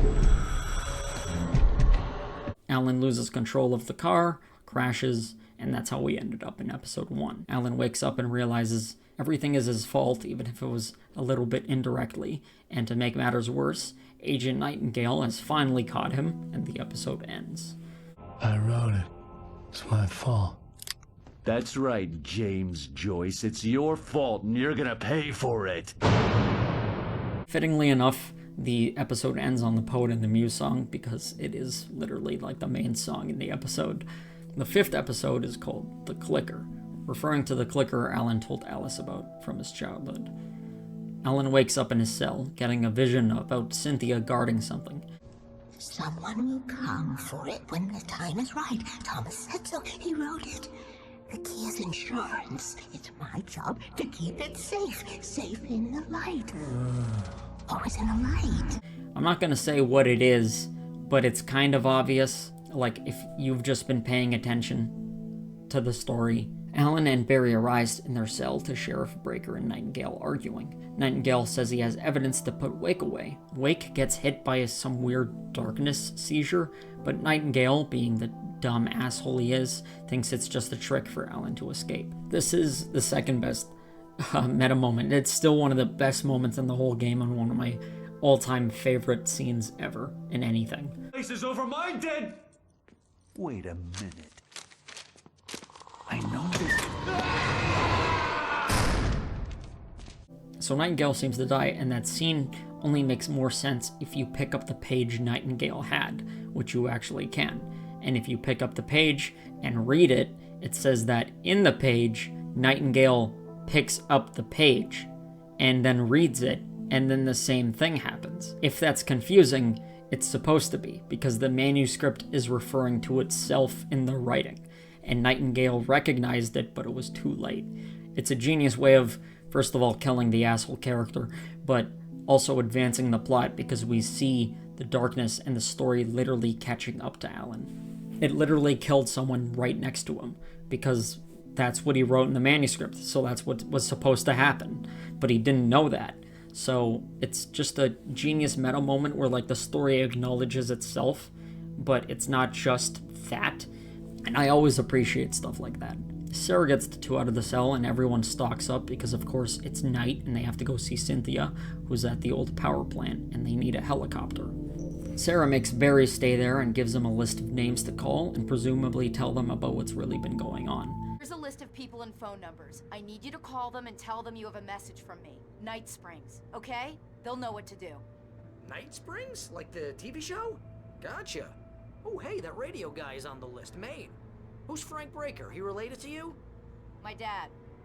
Hey, is this like a secret society? This whole thing about there being like a secret council and they have a password is, weirdly enough, never expanded upon. They don't even touch upon this in the sequel. Like, it's just not brought up. Like, 2 of the names are Sarah's father, who is also the previous sheriff of Bright Falls, who we never meet, and I don't think they ever mention outside of like that one sentence, and Pat Maine, the radio station owner. if it's alluded that there's some sort of secret order in the town that maybe actually knows what's going on, and we only know one character, like we've only actually met one character in the council.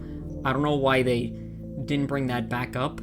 Like, there is a cult in Alan Wake 2, the main like antagonist for most of Alan Wake 2 is this cult, but if you've played Alan Wake 2, you'd know that the cult was only formed after the events of the first game, and the cult is completely different from this secret order thing. While the list of names from the sheriff is already kind of prepared, as if it was prepared before the game even started, I feel like it's just something the writers forgot to expand it upon or change their mind. And when you have a big-ass lore with a lot of moving parts, that is bound to happen, but it is indeed strange that it is never brought up again. If you stay behind while Barry makes some calls, you can even hear this really humorous and pointless conversation that Barry has. Alan and Sarah head out. Sarah makes a joke about Night Springs being the code word for the list of names. Hey, Sheriff, your password. Night Springs? What's that all about? It's a stupid joke we have. That Bright Falls is the original inspiration for the TV show. This town can get weird at times. Never this weird, though. Because Night Springs is a fictional Twilight Zone-esque show in the world of Alan Wake. Each episode is a different story with different characters, and I believe you can find at least one episode in every episode of the game. They're all like a couple minutes long, and I always appreciate these side optional things, just like the radio shows you can also listen to. It doesn't add anything to the game. The Night Springs adds even less because the radio adds like some world building, which is cool. Night Springs is just like if you wanted a break from the game literally has like this 3-minute short that you can watch, and it's cheesy and it's dumb and it's a parody of Twilight Zone, but it's just cool. And I just appreciate that they literally went through like the work to do that. It's not just they brought up the show once. You can actually watch the show. And they even say that Alan Wake got his start by writing a couple episodes for the show, although Alan doesn't seem to look back on that too fondly. Anyway, she says Night Springs is the code word because, again, is an acknowledgement that maybe Sarah knows more than she's letting on, but again, that is not really touched upon again. Side note, I want to bring up the actual gameplay. One of the complaints I'm certain a lot of other people have about the original Alan Wake is that a lot of the game is set in the same looking forests, and it's all at night, and it gets really repetitive. Like, sure, the combat is fun. Like, yeah, there are only a few enemy types, which sucks, but the whole light mechanic is still really clever, and shooting feels decent, so like it's fun enough. But the level design being a lot of forests, it indeed does get tiring. I get that a dark forest is spooky, and it does fit the tone of the game and the setting. This is a town in the middle of nowhere, like, yeah, but it just gets old. And I'm bringing this up because this section of the game is set in the town at night, which is a lot more cool and interesting looking. You'll see that this problem is way fixed in the sequel, but for now you have to appreciate these like every so often different levels. And to be fair, Remedy must have known about that issue because, again, the sequel knocks it out of the park in comparison with the locations. This is also the last time we see the town in this game, and after a brief power plant section, it's back to the forest for the end of this chapter and pretty much the end of the game. Barry eventually comes running back as he gets ambushed. We also see how classically gullible the random townspeople always are in these stories. We can make it through the bookstore. Wheeler should be waiting for us in the backyard. Get the hell down or I'll call the sheriff. Oh, hi, Doc. I've got it. Don't worry about it. Sarah, about time somebody showed up. All this shooting in the air is idiotic. One of these days they'll kill somebody. And over Deerfest. I know. Go back to bed. He's got a point, Wake. Look, this town can't take this. We reunite with Barry, and after a defend the point mission, which as much as I love this game, even Alan Wake can't make a defend the point mission good. We get on the chopper and head out. You're a pretty good writer. A little heavy on the metaphors, maybe. Nobody's ever said that before. Of course, the chopper gets attacked, and Alan falls out because we need an excuse for you to be alone again. Alan makes it to the power plant and opens the door. Hold it right there! Miss Weaver, Cynthia, I'm a friend. Prove it! You knew Zane, Thomas Zane. You're the Lady of the Light in the song. You can help me. About time. Young man, I've been waiting a very long time for you. And after a brief but annoying-ass puzzle to help Cynthia, we're taken to a drainage pipe. Along the way, we get more explanation and exposition about Zane, because Cynthia Weaver had a crush on Zane and was jealous of Barbara Jagger, his wife. Now's a good time to tell you, I've been mentioning those names, Thomas Zane and Barbara Jagger, and even the game brought them up, but I have not mentioned who they are. The game strings you along before they actually, you find out, and some details are still confusing, because parts of Zane seem to have been warped and twisted into the game's story, namely in Alan Wake 2, but in this game, he was a poet. He lived in Cauldron Lake in the 60s and was married to Barbara. As I was saying, Al, I found all sorts of weird stuff from the local newspaper's archives. This place is crazy! Disappearances, mysterious deaths, urban legends come true, and, get this, most of this stuff takes place around Cauldron Lake. Well, you ain't wrong, mister. The Indians thought the lake was a doorway to the underworld. I'm the God-fearing type myself. I don't hold with that sort of thing. Yeah, okay. Anyway, there was an island there owned by a guy called Thomas Zane. Now, some of the articles I found about him make him out to be a famous writer, but I ran a bunch of searches, couldn't find a single thing he wrote. Zane was heavily into diving, so much so that the place came to be called Diver's Isle. But the volcano under the lake erupted in 1970, and Zane went down with the island. One day, Barbara drowned while trying to investigate the lake's power of turning art into reality. It gets better. A local girl, Barbara Jagger, drowned in Cauldron Lake just a week earlier. They were lovers. Sure, Jagger's a local spook story. The Scratching Hag comes for you in the dark. Childish stuff like that. Anyway, Al, I'm just getting to the best part. All of the articles about this stuff were written by Cynthia Weaver. Zane was friends with Dr. Hartman, who convinced him to use his art to bring Barbara back. It actually worked, but when Barbara came back, Zane realized he had to unleash the Dark Presence upon everything, because the Dark Presence also came with Barbara. And that's why the Dark Presence takes the form of Barbara Jagger. Yeah, that's right, that old lady turned out to have been Barbara the whole time. The reason she's in funeral garb is because Barbara drowned. Zane fixed his mistake by writing himself and Barbara completely out of existence and then cast himself into the dark place. That's why some characters are confused about who Zane even is. And lines imply you can barely find anything about him, but for some reason, Cynthia seems to have never forgotten. Maybe it was written that she didn't forget. I'm not, it was specified in the whatever manuscript that Zane wrote that she didn't forget. It's not really said. I knew them both, Tom and Barbara. I had such a crush on him. Such a beautiful man. I was jealous. There was a part of me that was maybe a little glad when she had the accident. And then Tom started writing and woke the darkness up.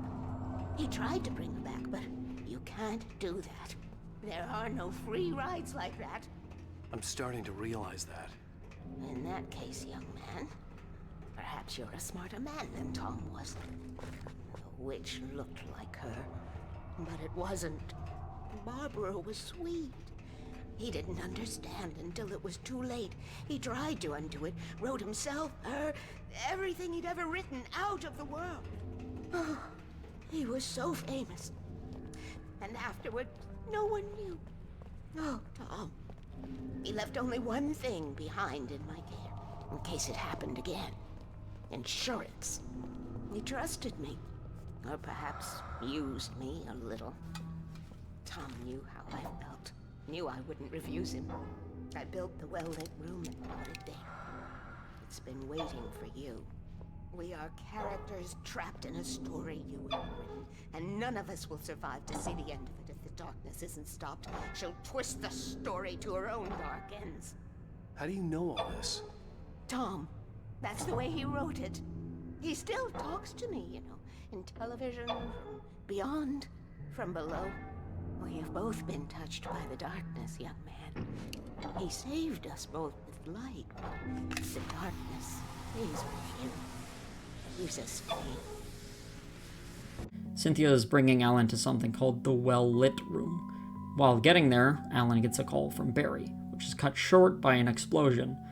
Alan insists he has to find him because, it's his best friend, despite Cynthia's warnings, and Alan finds the two, who are somehow completely fine, like not a single scratch on them, and eventually they reach the well-lit room, which was a safe room built by the military, where Cynthia built a shitload of lights, and the room apparently doesn't have a single shadow. In the room is just a shoebox with a strange page.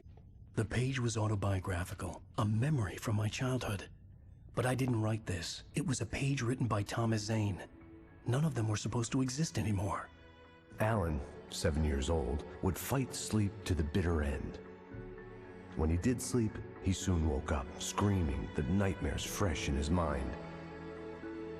One evening, his mother, sitting by his bed, offered him an old light switch. She called it the clicker, and flicking the switch would turn on a magical light that would drive the beast away. To imbue the talisman with all possible power, she added that it had been given to her by Alan's father. Alan never knew him, and anything of his took on mythical proportions in his mind. With the clicker firmly in his hand, Alan finally slept like a baby. Now, almost 30 years later, Alan thought of this as he stood on the rim of Cauldron Lake, the clicker in his hand. He took a deep breath and jumped. My mind swirled. I'd given the clicker to Alice, yet it was here. Zane had written it into existence, in a story I had written. Besides the fact that a childhood item that Alan has not seen in years has just appeared with some mythical power, we're also given a wacky-ass reveal that kind of turns everything on its head. Some of the better and more specific details and rules of art becoming reality are given in the sequel, but in this game, it makes us question if Alan was ever real, because was this all a product of some long-winded, crazy story that Zane wrote when Barbara was taken by the darkness, or did Zane only write Alan into existence, and Alan has free will, but Zane is kind of like his maker? Did Zane only specifically write the clicker into existence, and nothing else? Of course, one of the core themes of this game is fate and destiny, and who makes it and who controls it, and whether anyone has control over it. This reveal completely blows the fucking lid on all of that.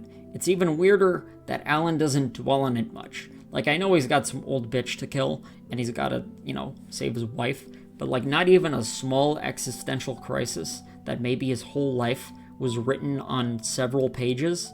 The episode ends with the song War by Poets of the Fall, which, fun fact, is the real band that sings the songs as Old Gods of Asgard. I really like the Poets of the Fall's music. I got into them because of Alan Wake, and they've set up the Old Gods as almost a real artist with a real Spotify page, and ever since Alan Wake 2 came out, they have actual merch now, which is really cool. Remedy seems to really like the old Poets of the Fall band. They're a Finnish band as well, and in Max Payne 2, one of the band's other songs was licensed as a core theme of the game in Max Payne. I just think it's cool when they make real bands and stuff like that to kind of bring the story into more reality by actually, you can find the band on Spotify, and it's not just some terrible YouTube video with horrible quality that has their songs. Episode 6 is the last episode of the game's main story, and it's called Departure, which, if you remember, is the same name as Alan's manuscript. We begin with the second and very last flashback. In New York City, 2 years ago, Alan wakes up from a hangover, which ironically makes the light hurt his eyes. Throughout the game, it's been alluded that Alan has had several problems and not just writer's block, but now it's finally and actually shown here that he's hungover. So he has a history of alcohol problems, possibly even substance abuse, anger problems, and that also either fuels or is fueled by his writer's block, and that all contributes to him and his wife's problems, as at this point they're very clearly having marriage struggle. We get the idea that this hangover at this point is very much not an unusual occurrence, and Alan goes on these benders a lot. Alan turns on the TV to see a late night segment with him This is a decent introduction to something Remedy really likes to use, live action scenes. Besides, I believe the Night Springs episodes are live action, this is the only other like actual story scene that's live action. And you'll see a rising pattern in them using live action scenes and like fitting them into the story. And they're like the only developer I can think of that actually experiments with this. And I think it's really neat.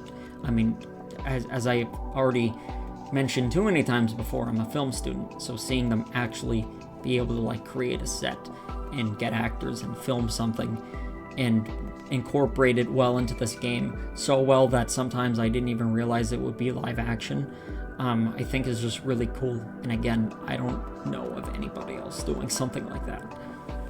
The late night show is entertaining, although it's not vital to the story. We do get some interesting and metaphorical lines, and also some insight into Alan's book series, Alex Casey, which at the time of the flashback, he had just released the last book for it. Good read. Go buy it. No, it is a good read. Look, I'm gonna be honest here. Is that wise? No, but I'm gonna do it anyway. I got people who give me the lowdown on books. I'm a busy guy. But this one, I actually read from cover to cover. I mean, I'm a big fan. Wow, thanks. Now, this might be a spoiler for those who haven't read the book yet. Based on the sales figures, the 2 people out there who haven't read the book yet. But this last book is all about the death of the main character, the hard-boiled New York detective, Alex Casey. Now, there's been a lot of outrage about this. Why the hell did you kill Casey? What the hell were you thinking, man? Good riddance. No, seriously though, 7 years and 6 books is a long time. He was a gloomy guy to spend all your working hours with, and it was a good run. But it's time to explore new things. My next... Get it? Departure? book will be a departure from the old for me. You selfish bastard, always thinking of yourself. Well, you've certainly given us a lot of entertainment. The host calling Alan selfish and always thinking about himself, even as a joke, is a reflection of what characters may genuinely think of Alan. And now that you mention it, Casey was a gloomy guy. Never had much luck with his love life with the ladies. Was that autobiographical in any way? Yeah, no kidding. Casey's lady friends tended to die on him. With Casey, it was all about his pain. No, nothing autobiographical about that. I'm a happily married man. My wife is my muse. Oh, get it? Muse. Poet and the Muse. Well, congratulations. That's great to hear. So, how's the publicity tour been treating you? Good. Great. But I gotta say, I'm glad to be back home in New York. Well, you've certainly been on the news a lot lately. Lots of parties and, you got into a fight with some paparazzi. Oh, man. Well, that guy was really in my face. I lost my temper. I know that wasn't cool. You are famous for that temper.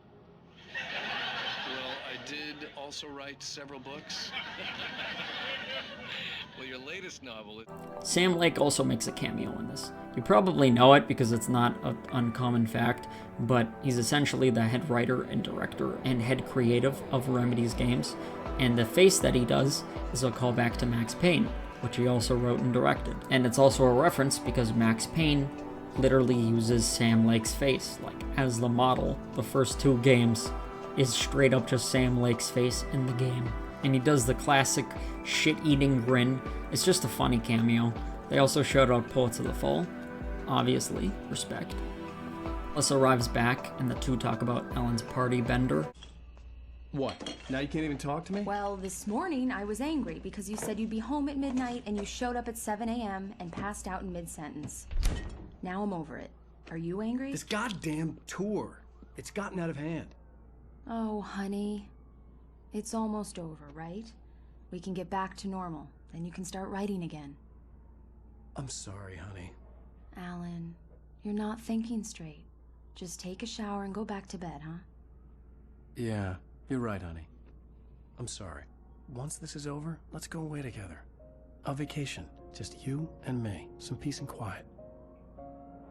Yeah, that aged well. Back to the present. Ellen has the key to the cabin, which is the clicker, and now he can get there. The last page of the manuscript, which is, the ending, is still in the typewriter, which means that Alan had to escape the cabin just before he actually finished the manuscript. And Alan can get back and fix whatever the last page says to make the ending, not a total disaster and everyone dies. Alan goes alone through the final stretch. This entire chapter is really just gameplay, with the story only at the beginning and the end. So it's just one really long gameplay sequence where you're trying to get to the cabin. Alan reaches Cauldron Lake, and the final boss of the game is the tornado. And even though I said the tornado looks cool, fighting it is pretty fucking lame. Look, I've played Max Payne 1 and 2, so boss battles by this point were not Remedy's strong suit. And in some way they still aren't. They're better than this, and like if you play Control and Alan Wake 2, there are boss battles in it that are far better than this, but it's literally just stand in the same spot, and there is the only box of infinite flare gun ammo in like the entire game, and you just shoot the tornado with a flare gun, and you can't really fail because there's an infinite ammo box. Following Zane's page that he has, Alan leaps into the lake. He arrives in a fake dream with a fake Alice trying to convince him to stay, but manifests the clicker into reality literally by shining light on the word. The writer wakes up to see Zane introducing him to Mr. Scratch.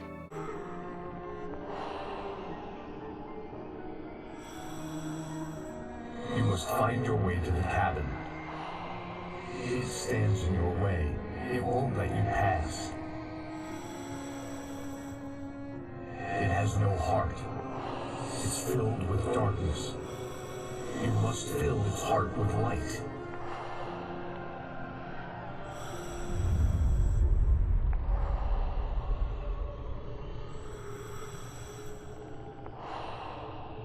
Don't mind him. He's Mr. Scratch. Your friends will meet him when you're gone.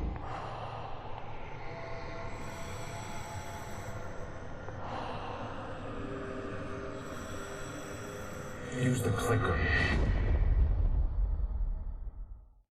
Fun fact, Mr. Scratch is an old folk name for the devil in like pre-Civil War and New England legends. So, that definitely won't mean anything. Not at all. He finds Jagger, literally sticks the clicker in the hole in her chest, and clicks it. I am much older than you. Older than your first work of art. I will find a new face to wear. Someone else to dream me free.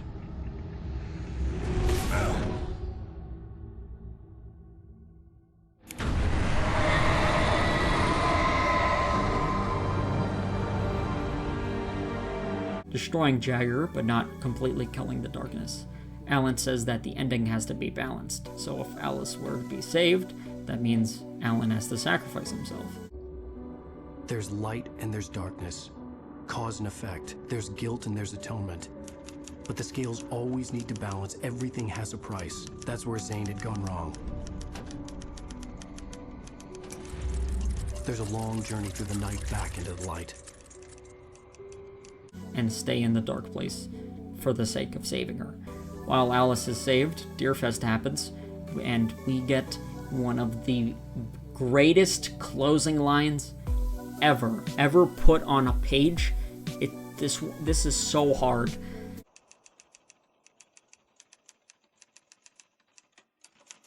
It's not a lake. It's an ocean.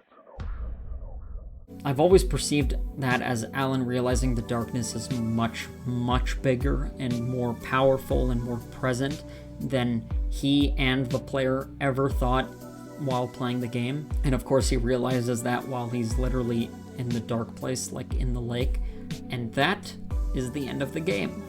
However, we're not done with the game yet. As DLC, Remedy released 2 additional chapters they like to call specials, both of which cost $6.99 US if you were to buy them separately, but are both included on the original PC version and also on any remastered version of the game that you have. And they're both set directly after the game. So, we have to jump right into those too.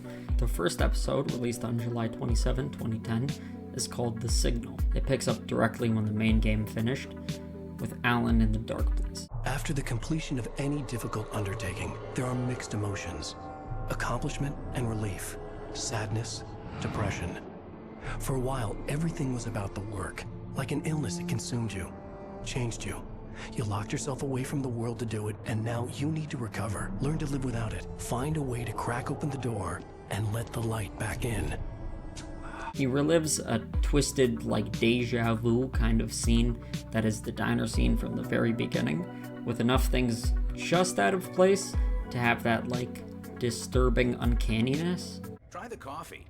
Just don't blame me when you fall in love, because it'll break your heart when you have to leave. Here is no longer human.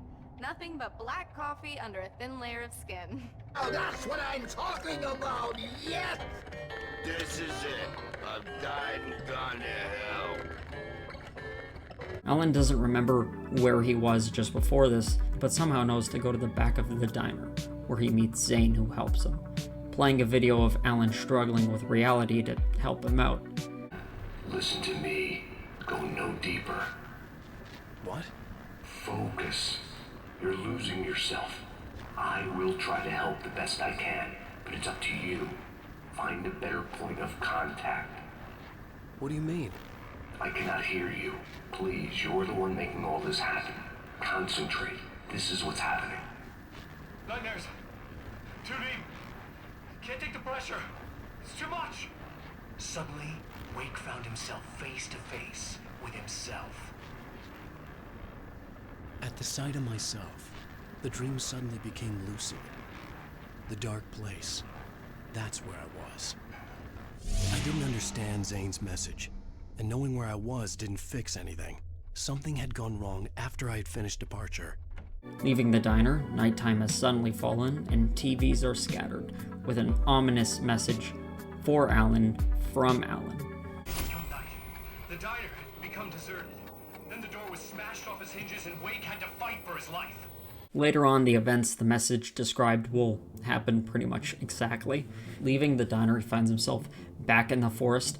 No, God, anything but the fucking forest. Even the DLC, there's still forest. Alan thinks something went wrong with the departure's ending and finding one of his own manuscript pages, but for some reason it's not comprehensible. Many words on the page appear right in front of Alan, like at the end of the main game, but only for that one scene. Except now in these two chapters, it's like the interesting gimmick throughout these chapters, as the whole words can manifest like physical objects.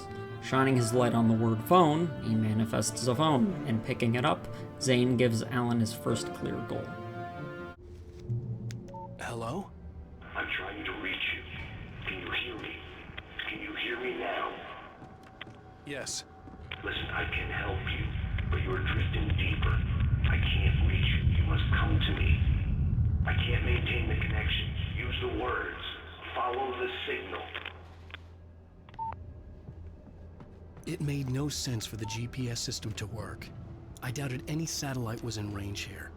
These were alien skies, but it was guiding me towards something. Towards Zane? And walking through Bright Falls is now surreal streets and strange encounters with Taken. There aren't any manuscript collectible pages in these episodes.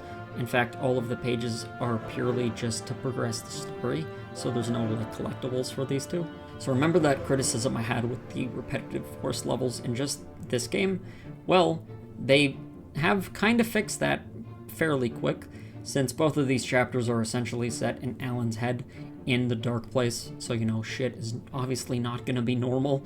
They're able to get really wacky and weird and surreal with it, and I love surreal things, so these two episodes were finally a treat to be able to play after a lot of tree areas. So they kind of go nuts with how these like two episodes look. The surrealism really fits like the game and the tone, and it just adds some much needed like difference. Alan also sees more weird, angry messages from himself, either threatening him or taunting him and telling him how he's gonna die in like all of them. The playground! Wake's pathetic memories of the Wonder Years and the contrary little boy pretending he didn't miss his father he never knew, who surged up and beat Wake down, merry-go-rounds and slides, eager to cave in his head. The world was was changing, twisting out of control. It was too big on the inside. He couldn't see the ceiling. Something was moving in there. He was lost. He couldn't find the exit. Asshole. Eventually, Alan finds the word friend, and shining a light on it manifests Barry, who's in some sort of transparent form. I think that's supposed to show how Alan's mind is already jumbled for like everything. So he knows who Barry is, but it isn't fully concrete in his head. So because of that, Barry's like see-through.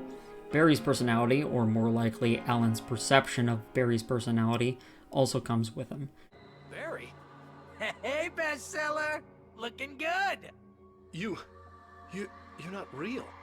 Well, no shit. What gave me away? What, the see-through thing? I'm a figment of your imagination, just like pretty much everything else you see here. Maybe even you. That's insane. Yeah, you're right. Everything that happened before made perfect sense, but this is insane. Good catch, Al. Okay, look, I gotta get going.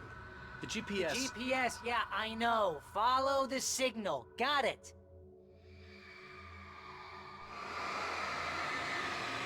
So, anywho, I'm here to help you. The thing is, you need to get a grip, right? You nag the way the real Barry does. You know that? Well, hey, you know, be fair. It's not my fault you think I'm annoying. I don't think you're annoying. Ow, baby. Relax, it's cool. Just try to stay on the ball here. You need to do what Zane tells you. He's been here for ages. He's like the expert. Barry helps him realize where the signal's coming from. Yeah, that'd be the Biltmore sawmill. How the hell do you know that? I don't know anything you don't. So why don't you ask yourself that? Huh? Maybe you saw a sign for it back in the real world, or maybe it's the sawmill because I said it's the sawmill and now you can't get it out of your head. Fantastic. Yeah, sure has given me a headache. Or is that your headache? Do you have a headache? Barry. Dude, we're bonding. Going deeper, and unfortunately going through some damn woods, a message plays out and introduces us to a new type of Taken, the invisible enemies. Not even flesh anymore. Just shadows and ghosts and thoughts slicing through his flesh.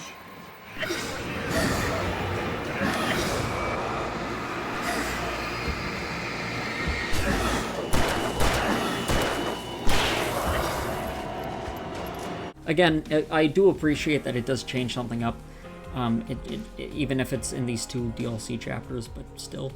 But I mean, it's kind of late, and invisible enemies are also just annoying. Again, who the fuck likes fighting something they can't see in a game? I would love to hear someone's opinion. Well, at least it's something new. Barry claims that things are getting weird because Alan's unguarded and unfiltered thoughts are essentially coming through all at once, and they create strange shit that is forcing Alan to go through. Oh, get it? It's a metaphor. Because in the main game, Alan had problems that got in his own way with his marriage and life. And now, his problems and thoughts are literally getting in his own way in his own head. Okay, so that might not be the most subtle, but like... Wake's own words, littering the landscape. His books common and discarded, like mud beneath his feet. Hardbacks, paperbacks, turned against him. Trash. Just cheap trash. I had seen weird transmissions of myself before, but not like this. The version of myself I saw now sounded insane. Like a demented storyteller who was out to torment and destroy his protagonist. You need to get that door open before you can get into the warehouse. That's the way forward. If I'm making this up, why is it so complicated? Because you're a complicated man, and no one understands Shut your you. mouth. But I'm talking. Barry. Words will also change into dangerous or like bad words, leading to some genuinely interesting set pieces, like this one. Or this one. The gimmick of manifesting words can genuinely do a lot, and it's a shame they kind of figured that out only for these 2 chapters, and we're almost at the end of 1. Alan goes through the sawmill and begins to slightly remember Alice. Hey, what are you up to? I thought this was my side of the bed. Hold that pose. That was a good one. Like this? Yeah, but smile a little more. No, that's too much. You want to look mysterious, maybe a little tough. You know how people go for those dangerous bad boys. But I'm not dangerous. Oh, come on. You write about terrible things all the time. People want to think that you're intimately familiar with them. You kill Casey in this book. You need to look a little bit like a murderer. Oh, that's good. Do that again. You look handsome. And dangerous. You know, I wasn't sure about the beard before, but I was wrong. It looks good on you. Okay, I think we're done. Great. I want to get out of this suit. Hey, things are looking up. Guess danger is sexy. That was when I was still working. When I felt like a real writer instead of a fraud. It was a good memory. I wished I hadn't seen it. He eventually reaches Zane, who reveals that Alan is stuck in his own head, but in reality, Alan is also stuck in the dark place. And he's stuck in his own mind because of himself, essentially. Alan immediately proves Zane's point by getting mad, causing Zane to get pushed away. A boss battle with the TVs ensues, which is both a lot cooler and also a lot more annoying than you think. I died a lot here for some reason. After beating the TV, this happens.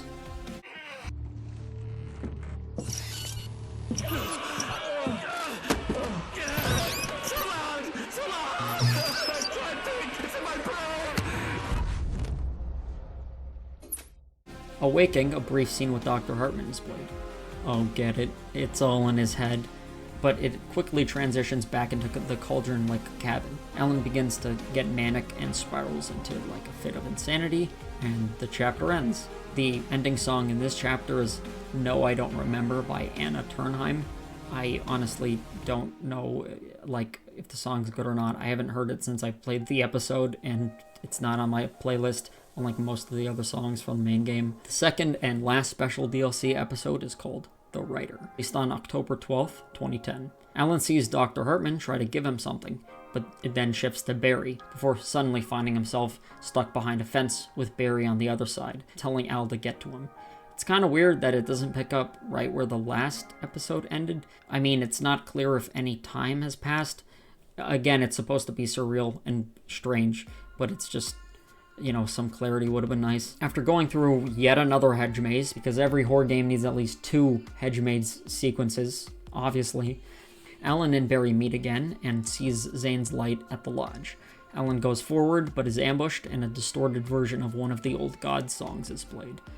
Reaching Zane, he says that Al must go to the lighthouse and gives him a manuscript page to help him form a path. Is that lighthouse familiar to you? It's from the dream scene tutorial in the original game. The goal in the tutorial was to get to the lighthouse, but Al never figured out why or how he just knew it was important. And although it felt like the game forgot that for the rest of the main game, it has finally been acknowledged.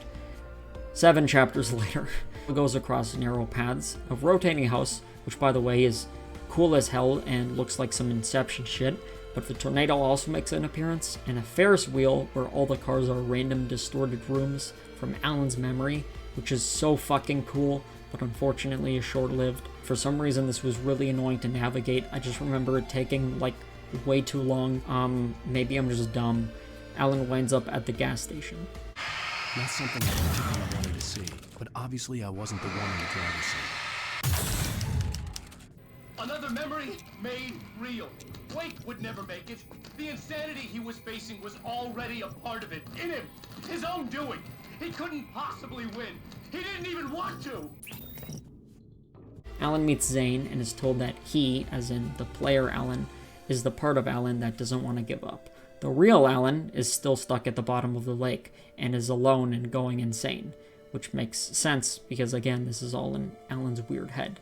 So essentially, the part of Alan that's going nuts at the bottom of the lake is the part, was the part of Alan on the TV that was telling him to like stop and to give up and to just die. It's that part of Alan that is trapped in the dark presence and is just like waiting to die, while we're playing like the hope that Alan had to get out. There's comfort in the oblivion of dreams. You represent the part that isn't ready to quit and die. Wait, are you telling me I'm not real? You're as real as anything else in this place. So there are two of me? Yes. And the one you called Mr. Scratch, he's me as well? No. Zane, are you playing some kind of game with me? I am not the author of your story. How can you say that when you wrote that page about me in the clicker? It wasn't one of my pages. You directed me to it. You had Weaver guard it. Yes, she was needed. And you needed the clicker. But I'm not. What? I don't understand. Alan, you should keep going. Zane? Zane, come on! Well, that cleared things up. Al turns on the lighthouse, revealing the spot he would be stuck at the bottom in reality. Along the way, Barry says he thinks Alan has ditched him and replaced him with Zane. Feeling kinda depressed here. What? So Zane's your new buddy now. I feel abandoned. This is ridiculous. You're not even real. That doesn't mean I don't have any feelings. Al, what I'm saying is the only way you're getting in that cabin is through me. It's one of those kill your darlings things. But hell, you're used to that, big shot writer. Am I right? It was in everything. It was even taking the people Wake knew, turning his friends against him. They were all against him. And sends an imaginary Hartman and the Anderson brothers to attack him. Again, keep in mind that it's Alan's own thoughts, so this is him thinking he abandoned his own friend. So he's turning on himself with the image of Barry. We reach Barry, fight him. He's one of the only bosses, kinda, in this entire game, and Alan heads inside the cabin. He finds the deranged version of himself that Zane was talking about, and Alan restores his own sanity back to himself, and now has hope to escape and return to the real world. And to do that, he realizes he has to write a sequel to Departure, the manuscript. This one being called Return. And with that, the game fully ends. No more episodes. The special episodes certainly aren't like super important in the canon. You could skip them and go from Alan Wake 1 to Alan Wake 2 and still like figure out what's going on, because Alan Wake 2 kind of recaps it and catches anyone up anyway. But it's honestly nice that it's not like forced to play to understand. You know, it's not like an MCU thing where you have to track every single fucking episode in this canon. You can skip a few parts and you'll still get the core experience. It's just a little bit more of the thing you like if you liked it. And it adds more insight into things. It adds new levels and a couple of gameplay gimmicks that are unfortunately short-lived while they are very cool. And admittedly, that's the biggest problem I really have with both of these chapters, is that they're 2 chapters, so like everything is fairly short. We do get better insight and depth into Alan's anger by it being literally against himself, which is more depth than the main game gave it. And it's still a cool way of showing that, and it's more detailed than the original game. Overall, if you enjoyed the main game and you haven't played these special episodes yet, there's no reason to not play them. They're cool. They add some, extra character and world building things, and it's at least some different and unique things from the main game stuff. And you also probably have it for free because it's included in like most versions of the game that people would have. I'd like to mention that I replayed the main game because some of the manuscript pages are only available on the hardest difficulty, Nightmare mode. And then I read through all of the manuscript pages. I recorded myself doing it as well. I thought I wound up doing like a whole section of the video on the manuscript because I thought it would be more important to mention than it actually is, because there's not actually a lot to say. It's still a cool collectible, it still adds some stuff to the story, but most of it is details that you already kind of know, because the manuscript is saying things that, the game story is, because the manuscript is the story. It does add some details to a few things that weren't talked about, like a few pages gives insight to things that aren't outright said. For example, in Chapter 3, when the cops and Agent Nightingale show up to arrest Alan, the manuscript reveals the trailer park owner, Paul, who was in one scene, had a suspicion about Alan and called the police. So it's just small details like that, which are pretty cool, and I still love that it's in the game, but there's really not much else to say. So that's like all I can really say about the manuscript, at least off the top of my head. I hope I'm not missing some super important detail. So now for my overall thoughts on the main game, the main core of the Alan Wake lore before we continue on to the little extra stuff. I think Alan Wake takes this very classic, almost cliche sounding story, but turns it into something so unique and interesting through really fantastic storytelling.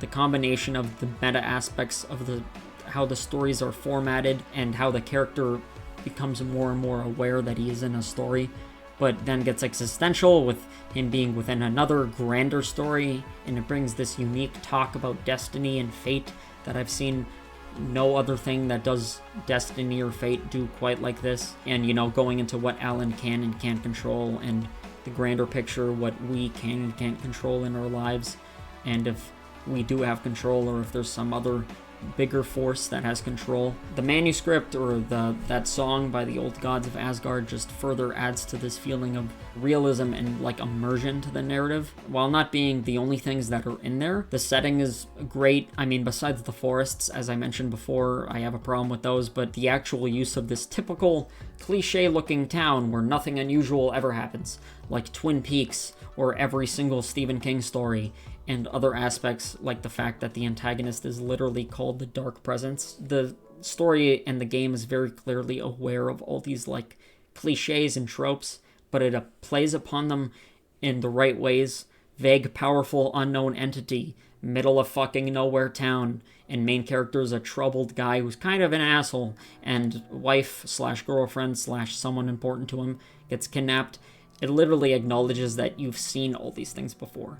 But Alan Wake, being a writer, makes that fit, and it works. And the way he inner monologues like he's writing a book in his head, and it is cheesy and it dumb to some people, sure. But I thought it fit because it was taking this cliche about how writers and stories always talk aloud, like smartly, like they're always writing dialogue all the fucking time. And I just thought that was endearing and funny, and again, the way that it goes about telling the story is the main aspect. It takes aspects we've seen before, as I mentioned, but does these unique, clever ways of actually telling the story. Just the way you actually tell a story, even if the aspects and characters in the story are samey and you've seen them before, you might not see how the actual story reveals itself to you, and that alone can completely change things. Sure, not like everything works. I also didn't mention I don't like the episodic formatting in this game. Granted, that was like weirdly popular in the story games in the 2010s, and I think the game just kind of fell into that because it was a popular trend for a little while, and I think Alan as a character is kind of dry. Sure, he's given depth, as well as in the special episodes. He's not like some perfect guy, and his whole character isn't just that he's a writer. And we know about some deep problems, but it doesn't work too much into the story. It does more in the sequel, and I just would have liked if it expressed a bit more, as well as the actor expressing a bit more. Nothing against the voice actor, but he's a little bit robotic sometimes in this game. Thankfully, I feel like that also changes in the sequel.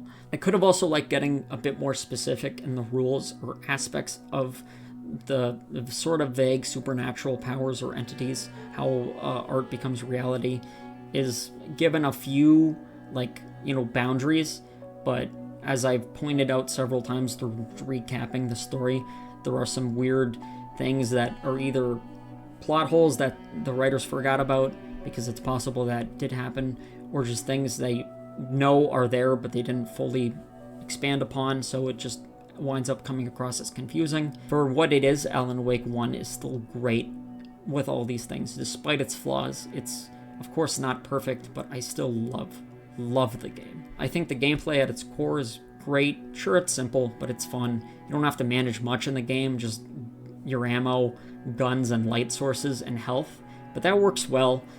The use of light is creative. Flash grenades are straight up just grenades. Flares are useful sometimes. The flare gun is fucking overpowered, and it mixes up more than just point and shoot, because you have to consider how you're gonna go about using the light first. I have played through this whole game 2 times in a row, and almost 4 times in my whole life, and yes, the gameplay can get repetitive. I just wish the game would mix it up more as it goes on. Not just the enemy types, as I mentioned before, but also the kind of sequences. There are a couple different combat sequences. The one with the kidnapper is pretty cool, and the one with the Old Gods of Asgard song is amazing. But besides that, everything is just the standard encounter. It's just like, yeah, it's simplicity and repetitiveness in areas can get stale, but that's also the replays that I literally had to do. I think playing the game the first time around, not a lot of that crossed my mind, so there's that. I also just wish Alan would not be a bitch and run better. Overall, certainly not perfect, but it's a game that just holds a close place in my heart, and the sequel refines so much and shows what Remedy, the studio, has learned and how they've evolved and changed. And it's one of the games that showed me true creativity in a story, and just how you can go about doing that, how you can go about telling a story. And with a cliffhanger that is so great, I'm sure you can understand why the game got hype over 10 years and why everyone was pretty mad if it seems like a sequel was never going to happen. And with that, we have finished everything about the original Alan Wake game. But we're not done. Now we can move on to the next thing in the canon, Alan Wake American Nightmare. American Nightmare was released across several different dates depending on where you live in 2012, and it's sort of like a 1.5 to the game. It's not a total sequel, although it is a separate game from Alan Wake. It's not DLC or anything, it's its own game. It's just the story and gameplay. I wouldn't really call it a sequel, at all. However, there is a slight problem here, and that is if you can actually consider American Nightmare to be canon. It is considered canon on the wiki, but if you look into American Nightmare and some further plot details that are given mainly in the sequel, there are discrepancies and differences that happen in both of them. And I haven't seen Remedy or any, Sam Lake or anything officially denounce it. It's still considered as canon in the whole timeline, and I did go through the effort of playing it, so I might as well just talk about it. But keep in mind that it feels like you can throw out literally everything from American Nightmare and pretty much nothing changes. So let's just say it's up to interpretation. The game is split up into 3 acts, and Act 1 begins with Barry asleep in a motel. It's revealed he's now managing the Old Gods of Asgard, which was a line of dialogue Barry mentioned in the original game. The TV is playing Night Springs, and we kind of transition into the TV. Parts of the game imply we're playing some sort of twisted Night Springs episode, and that is a reference to the fact that Alan got his start from writing on the Night Springs show. And also there's a narrator at the beginning and the end of the game. I swear I think he's only at the beginning and the end. The narrator says that Alan is looking for the so-called Herald of Darkness, Mr. Scratch, his evil doppelganger that replaced him. Scratch threatens Al, and Al wakes up in a destroyed cabin in a valley literally called Night Springs. After some exploring, Al finds a mechanic shop with a single mechanic who talks about a page she found that said something about an oil derrick and a satellite. After getting the page, he sees he needs a specific Casa Bien CD, I hope I said that right. Casa Bien is an actual rock band, a valve, and a battery. Once you get those, the battery gets charged by the mechanic, and Al goes up to the derrick. He thinks the darkness is pouring out of the derrick and wants to stop it, and to do that was to follow the specific steps on the page with the items that he had got. Once he does that, I won't lie, a pretty cool set piece does happen. Al returns to the mechanic, and her name's Emma, by the way, and asks about a man who looks just like him, which would be Scratch. She says there was a party in one of the rooms, and then he went off to the diner where it sounds like he caused a fight. For some unknown reason, she has the diner keys and gives it to Al. Al warns her to not try and leave, but she doesn't listen and gets killed while Al fights the motel sign. It's a lot less cool than it sounds. Al finds the aftermath of the diner fight in a hotel key, and using the hotel key on a room, he finds a man that Scratch murdered. Oh, hell. This isn't gonna be good. Is this on? How can you tell? I'm sorry, I'm not very good with gadgets.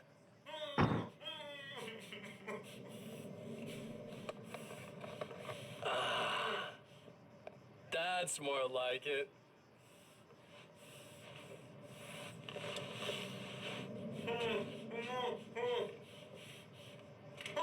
I'll be right with you. I just gotta do this one thing. I like it quiet.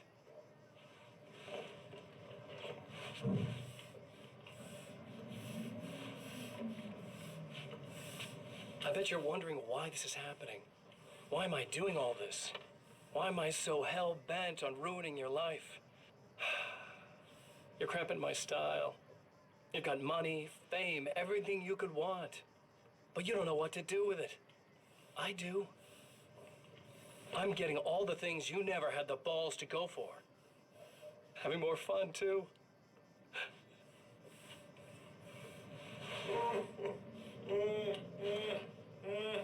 Do you know the real difference between us? I'm not afraid to be the center of attention. This poor slob's just collateral damage, really. I mean, beat some information out of him earlier. But this part? This is just for kicks.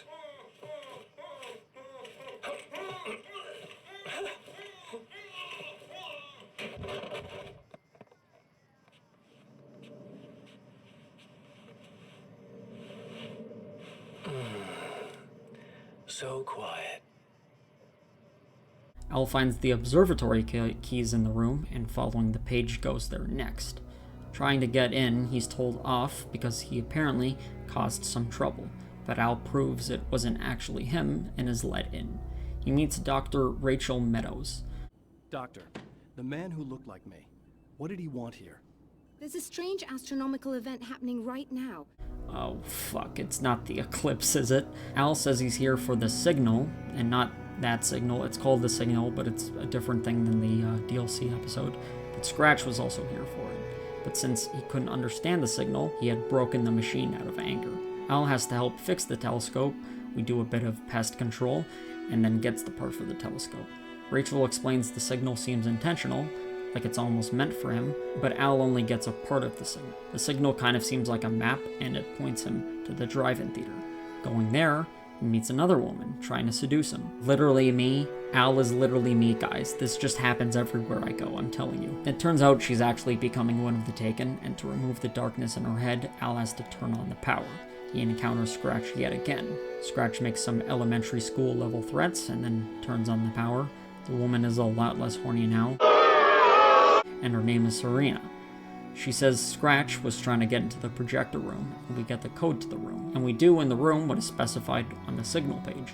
However, because we only had part of the signal, it doesn't work, and, well, Al fails. Alright, hello again. It is not the next day, it is just later in the second day. I had to leave in the middle of recording this, but I'm back, because the Alan Wake canon gets all the hose. Also, my glasses are on, but whatever, let's just run with it. Act 2 opens, and no, I didn't reload a save or anything. It's a time loop game. It's one of those. Remember Deathloop? Anyone? Al remembers everything and finds Emma, who's also alive again. Emma only faintly remembers something bad happening to her for some reason, and unfortunately, a Taken has stolen all 3 items needed for the oil derrick. So, once we go get those, we can destroy the derrick again.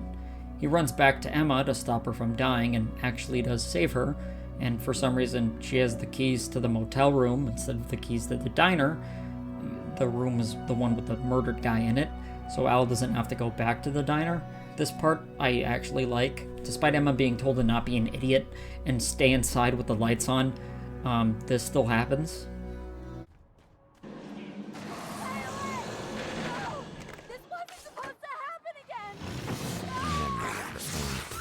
Haunts Emma Sloan and fills her with dread. This time, she does as she's told. It's not enough to save her. Alan runs over to the room with the observatory keys and then heads to the observatory again. Al remembers to grab the part the telescope needs beforehand, and Rachel almost tells Alan off again before somehow being able to remember. Al also needs to turn a coolant valve because, padding for time, and once we get the signal we find, surprise, surprise, it's still incomplete, but it is more complete than last time. Rachel theorizes that everything is just some kind of weird delusion, which could be one of the various ways you could interpret this game, I guess. Al heads to the theater. Serena still wants Dick, but because Al has priorities, he heads to turn on the power. We encounter Scratch again, and he implies this loop is some sort of torture he created to trap Alan in, and it might have been an unknown amount of time or an unknown amount of loops that this has been going. Al heads to the projector booth and does some more actions outlined on the page, but surprise to no one, it doesn't work because it's not enough and the signal isn't complete yet. Act 3 opens, it's the canyon again. Thankfully, Emma has prepped all of the items. Al just has to activate the oral derrick. Emma says she was able to know some of what Al needed, and Al is able to make sure her power is secure so her lights won't turn off and, horrible murder won't happen again. After Emma's safe, we get the motel room keys and then off to the observatory again. At the observatory, all Al has to do is turn a valve, although unfortunately, there is a defend the point objective where you stand in one spot in the observatory while the signal's being collected, or I think it's the telescope's being fixed actually. Al gets the full signal now and heads to the drive-in theater. Again, this time we start at the transformer yard to turn on the power, so no more horny girl. More insults from Scratch, more shooting guys, and Al does everything specified on the page in the booth. And finally, at the end, it is revealed that Alice had made a film as a memorial for Alan, and that's actually confirmed in the sequel, and that film has been the thing we've been trying to play this whole time. So the light from the projector burns away Scratch, and I won't lie, that's actually a really cool visual. As the game ends, the narrator suggests that this might have all been in Al's mind, like the 2 special episodes, because he's still trapped in the dark place in this, in American Nightmare, and maybe this is just some more weird dream. And look at that, Alan's episode of Night Springs was also called Return. In a post-credit scene, Barry wakes up in the room, believing he heard Al, and there was also an original Old Gods of Asgard song for this game that is also pretty good. It's called Balance Slays the Demon. So that's American Nightmare, and it's very meh. It has the same gameplay of Alan Wake. I don't remember any new mechanics. Exploring the world and the levels, it's a bit more arcadey. You can collect a certain amount of points to be able to get guns, and the guns are better obviously, but the actual mechanics are the same as the main game, and story-wise it's pretty repetitive. I mean, the game acknowledges it's literally a loop, so it's gonna be repetitive, and not a whole lot is accomplished there, especially when you look at the sequel, and you see that just not a whole lot was accomplished there. Not a whole lot was learned either. I felt like mentioning it because I feel like everyone who knows about American Nightmare probably has a different way of looking at it, whether it was all in Al's head because he's still in the dark place and it was like the DLC episodes, or if he wrote some sort of weird Night Springs episode, or it's something else. You could say it was like a dream from Barry because the game opens with Barry sleeping in a motel room.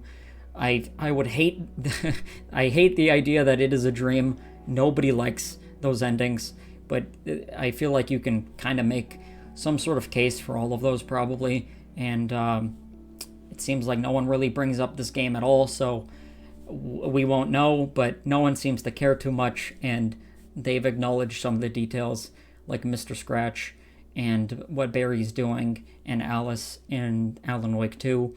So you really didn't need the few details from this game, and overall it's not that memorable. Sorry, it's the weakest part of the canon for sure. So, that's it. I mean, I talked about everything besides Alan Wake 2, right? I did the Bright Falls miniseries that no one brings up. Alan Wake, obviously, the DLC episodes. Hell, I even threw in American Nightmare. And that wasn't even that important. I mean, what else could I be missing?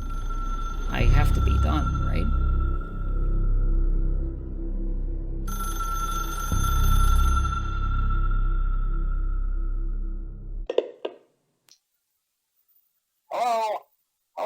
Control. Perhaps I could make a video on Control in the future, because I think there are certainly some interesting things to touch upon in the lore in this game. Not to mention that I bought it on PlayStation back when it came out, and it came with both DLCs, but when it came time to get footage for this video, it's a lot better to just play it on my computer and a lot easier. Thankfully, Epic Games gave the game for free, and I have an Epic Games account only for the free games, and the fact that Alan Wake Remastered was on it. That's the one time I've ever given them money. But I still had to play through the whole game, and then Epic Games did not give the DLCs for free, so I had to buy the Alan Wake related expansion that I'm about to talk about, and then I played through that again too. So it'd be nice to talk about the game itself, because I have the footage and I played through it, and there's certainly some things to say there, but for the sake of this video, I'm only gonna give you the basic premise of Control, because I don't want to spoil Control. I mean, it's a pretty popular game, but I just want to say what it is that's important for the sake of Alan Wake, and then we'll get into the Alan Wake related thing. And the Alan Wake related thing is a DLC in Control. Released in 2019 and published by 505 Games, Control follows Jesse Faden, who's been searching for answers from the Federal Bureau of Control, or FBC for short. Jessie has a mysterious past where her and her brother encountered something supernatural that they weren't supposed to when they were kids. There's more to it than that, but that's what's given at the beginning of the game, and again, I don't want to spoil it. The FBC is essentially the SCP Foundation, but on like a super government level. They're a secretive sector of the government that contains, controls, and tries to just understand these anomalous and supernatural objects, beings, and events. Because, yeah, in this world, it's not just the darkness, obviously. If the dark presence exists, then there has to be a lot of fucking supernatural things. And yes, in case you're wondering and you don't know, Control undoubtedly exists in the same universe as Alan Wake. When the FBC showed up to contain the supernatural disaster that Jessie and her brother had unleashed, they took away her brother for further, study, and Jessie had managed to escape. But now, years later, she's tracked down the FBC looking for answers, but is going to have to help them with their own supernatural problems to get those answers.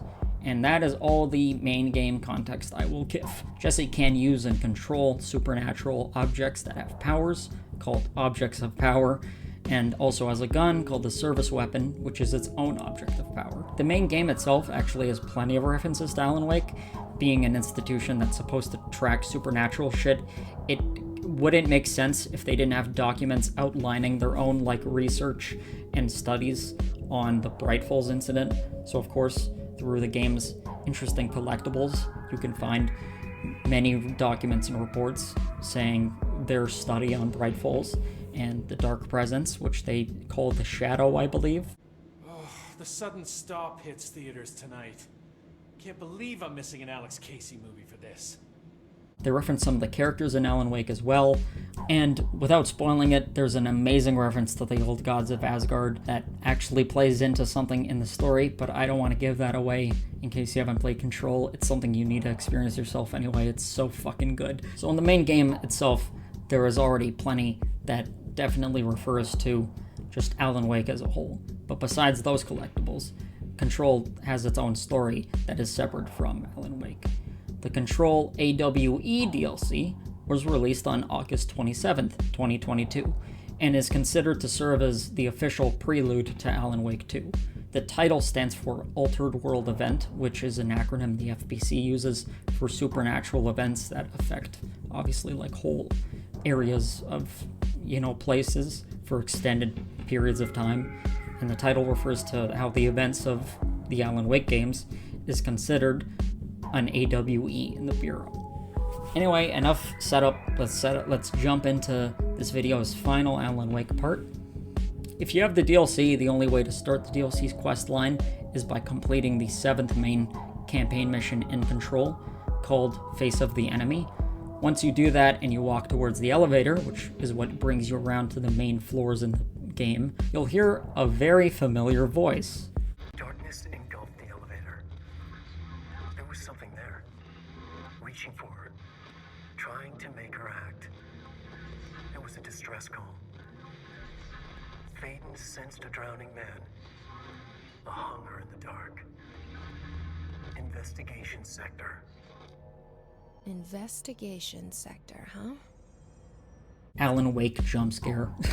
Him just jumping in to start the DLC and like take control is very fitting. I don't know. I've always liked that intro. There's no like overly long intro. It's just like, boom, he's here. Walking into the elevator, you'll find a whole floor that was not there previously called the investigation sector. Going there, it's a floor that the Bureau dedicated to investigating altered world events. At some point, there was a major containment breach and the Bureau closed it off, and somehow wiped it from the elevator, I guess. Jesse learns about the events of Alan Wake because there's an entire section of the floor dedicated to it. And she finds another familiar character, Dr. Hartman. That's right, he didn't actually die in Alan Wake, even though it totally looked like he did. The Bureau swooped in and took control of his research after he had looked like he died, and they even detained Hartman for some time because he was obviously dangerous, but for some reason they let him go because they thought he was a low-level threat. With nothing left, because they took all of his research and probably took his lodge too, Hartman decided to jump into the lake because he already dedicated his entire life and work to studying the Dark Presence, so why not go one more step? Of course, the Dark Presence took him over, but the Bureau was able to find him and contain him. You even get some voice recordings from Hartman. My understanding of the darkness is fragmented, incomplete. This abyss, this void, it very much does not wish to be understood. If light symbolizes knowledge, then it stands to reason that darkness would equate to ignorance. By its very nature, it abhors comprehension. Of course, my own nature drives me to comprehend all. We are opposing forces, destined to collide. And given this conflict of natures, we know that the light of truth will burn away the darkness, both figuratively and literally. Any significant light source can be used as protection, even weaponry against this metaphysical gloom. And then there are the artists. I know for a fact that Tom, Wake, the Anderson brothers, and Lane all had some involvement with the darkness. The question is whether their uncanny ability to affect reality through their art beckons the darkness, or did their work perhaps even create it? With Wake now secure in my lodge, I expect I shall grow closer to learning the answers to these questions. Assuming he cooperates, which is proving quite the challenge. Well, perseverance is the foundation of knowledge. Of course, Hartman became the breach in containment, and the Bureau had locked the floor away. With all of this passing time, it slightly weakened the dark presence that was in him, or had taken him. However, the main game's antagonist in Control, called the Hiss, which is essentially like the Dark Presence, it's just red.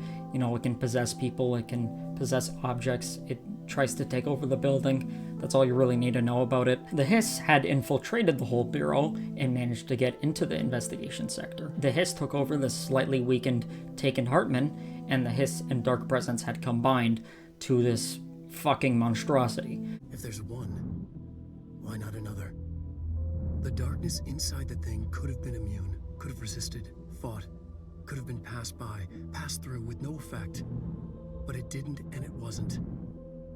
Maybe it had grown weaker over time, not aged. It was timeless, but weaker with no link to its source. A metamorphosis followed. The thing that had been Hartman went through another change.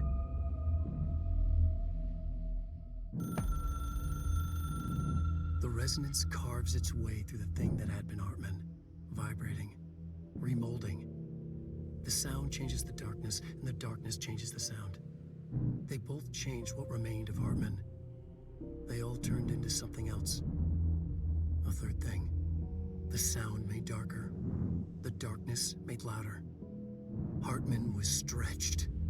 Stretched as anyone when seen from out of time, like a worm through time. Almost an Ouroboros, a spiral, a maelstrom. While all of this is happening, we get what I would consider the most interesting scene in the DLC. In the motel, which is a recurring location in the whole game. By the way, I've mentioned Control and the hotel set and also just the various locations, because honestly, like, a ton of locations in the game give off the vibe the hotel does. And I mentioned all of that in my previous video, and you should go watch that. After you watch this, though. We get the only scene where we actually see Alan in this DLC, and he's talking to Zane. They're seemingly arguing about how to end the story they're in.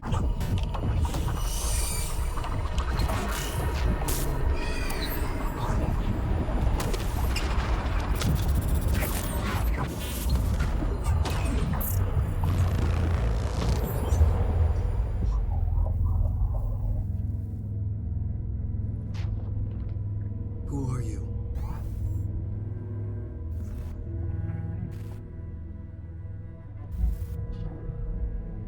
Who are you? Do I know you? I'm your friend Tom. Tom Zane. There's nothing to worry about. Tom. The poet. The diver. You look different. That was just a role. A character. The protagonist I played in my old film. I'm a filmmaker. An auteur like yourself. We're working on this together, remember? An artistic collaboration.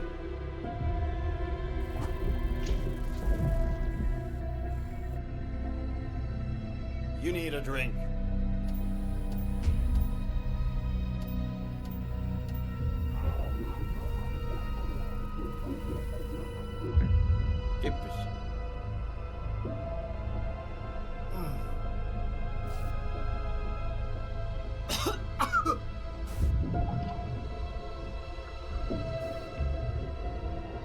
Endless darkness. Nothing holds still.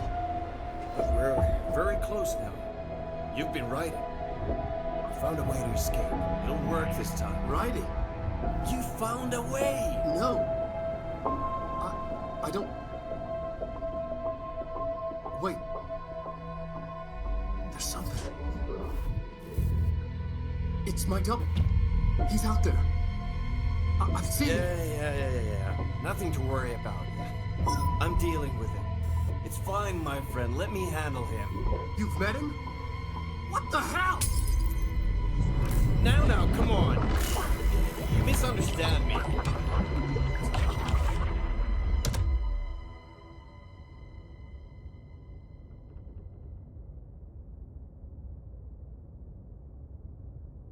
That was Alan Wake, the writer who went missing in that AWE case I read about. What's he doing here? Now, I won't lie, and you could say I'm nitpicking, but I shut up. One thing I don't like is you just kind of like unceremoniously see Zane's face. Like, in the entire game, in the entire main game of Alan Wake, and the DLC chapters, he was obscured by a scuba suit. So it has like a mystique to it, and it looks mysterious and strange. And I don't know, I kind of like the fact that you just didn't see his face. And he has like this cool, god-like voice, right? And you know he's helping you, but you don't even know if he's human, because you can't see if he's human. He might be some other kind of entity. And now here, oh, he's just the guy. Like, it's just revealed, yeah, he's just the guy. And he looks normal. And that's it. It didn't even show him taking off the suit, which would have at least been something. He's just here now. And that, I don't know, I like the mystique of the whole thing. And it just feels like this just happened. And maybe they didn't have the diver suit like asset and they couldn't animate it in. So they're just like, yeah, whatever. It's just anticlimactic, you know? I know it's a small thing. It really is. And it doesn't take away from anything. I do like the scene itself where they argue, these two writers that are both in like the same shit situation are arguing about how to end like a supernatural story. We eventually encounter Hartman, and he is still weak to light, so we're able to ward him off a couple times using that weakness. One of Jesse's powers is telekinesis, so the first encounter is more like just a really simple puzzle. It's pretty easy. Jesse is now given the mission to kill Hartman, so the floor can be retaken. The second one is kind of annoying. You still have to turn on the lights, but the layout of this big fucking square, and the fact that Hartman can, I think, just teleport, and then fucking haymaker you, and he takes a lot of health from what I remember. It's been a while since I played. To record the footage, I hope my footage isn't completely different, then this doesn't make sense. but I do remember dying a lot in that section, both of the times I played the DLC as well. The final time you encounter Hartman, the setting is pretty awesome, I won't lie. The reveal that the Bureau made this entire like mock-up of Bright Falls is so dumb and cheesy, but it fits the whole game, and it's just pretty cool to fight in. It is just cool. The fight, however, fucking blows. Hartman now has a health bar and then a shield bar. The shield bar gets down if you expose him to light. Once you turn on the power the first time, it's scripted. So Hartman pulls all the generators out when he still has the tiniest goddamn micro like fraction of a shield left. So you have to plug all the generators back in, like this is a phase 2 basically, and in phase 2 he's a lot more aggressive, so he'll attack you, and if he corners you, I think you're just fucked. While you're plugging in one generator, he can pull out another one, and let's just say it can go on really long. Playing this on my PS4 was really miserable, but thankfully while recording this on my PC, I think I just like brute forced the fight, and if you do that, you could kind of end up winning at some point. It's not fun, it's just generally really annoying, and I know boss battles aren't Remedy's strong suit, but Control actually has the most bosses that they've done, like, so far, and their campaign bosses in Control are really underwhelming, but the side bosses in Control slap. They're so good. Playing them back, they're still pretty good. So, you know, really drop the ball here, especially since this is Dr. Hartman, a character, a figure that's appeared throughout the whole canon.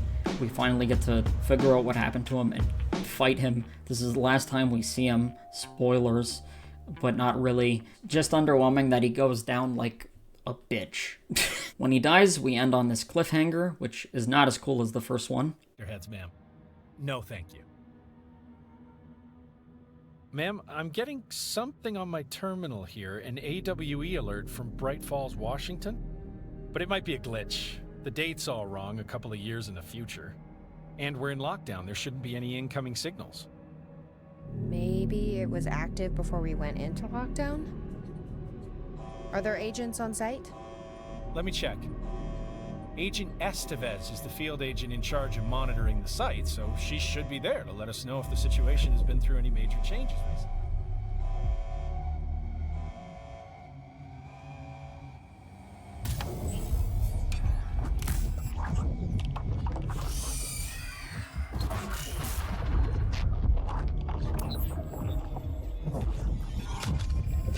Things set in motion.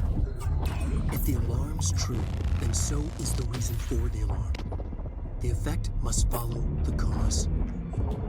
It's happening again. A return.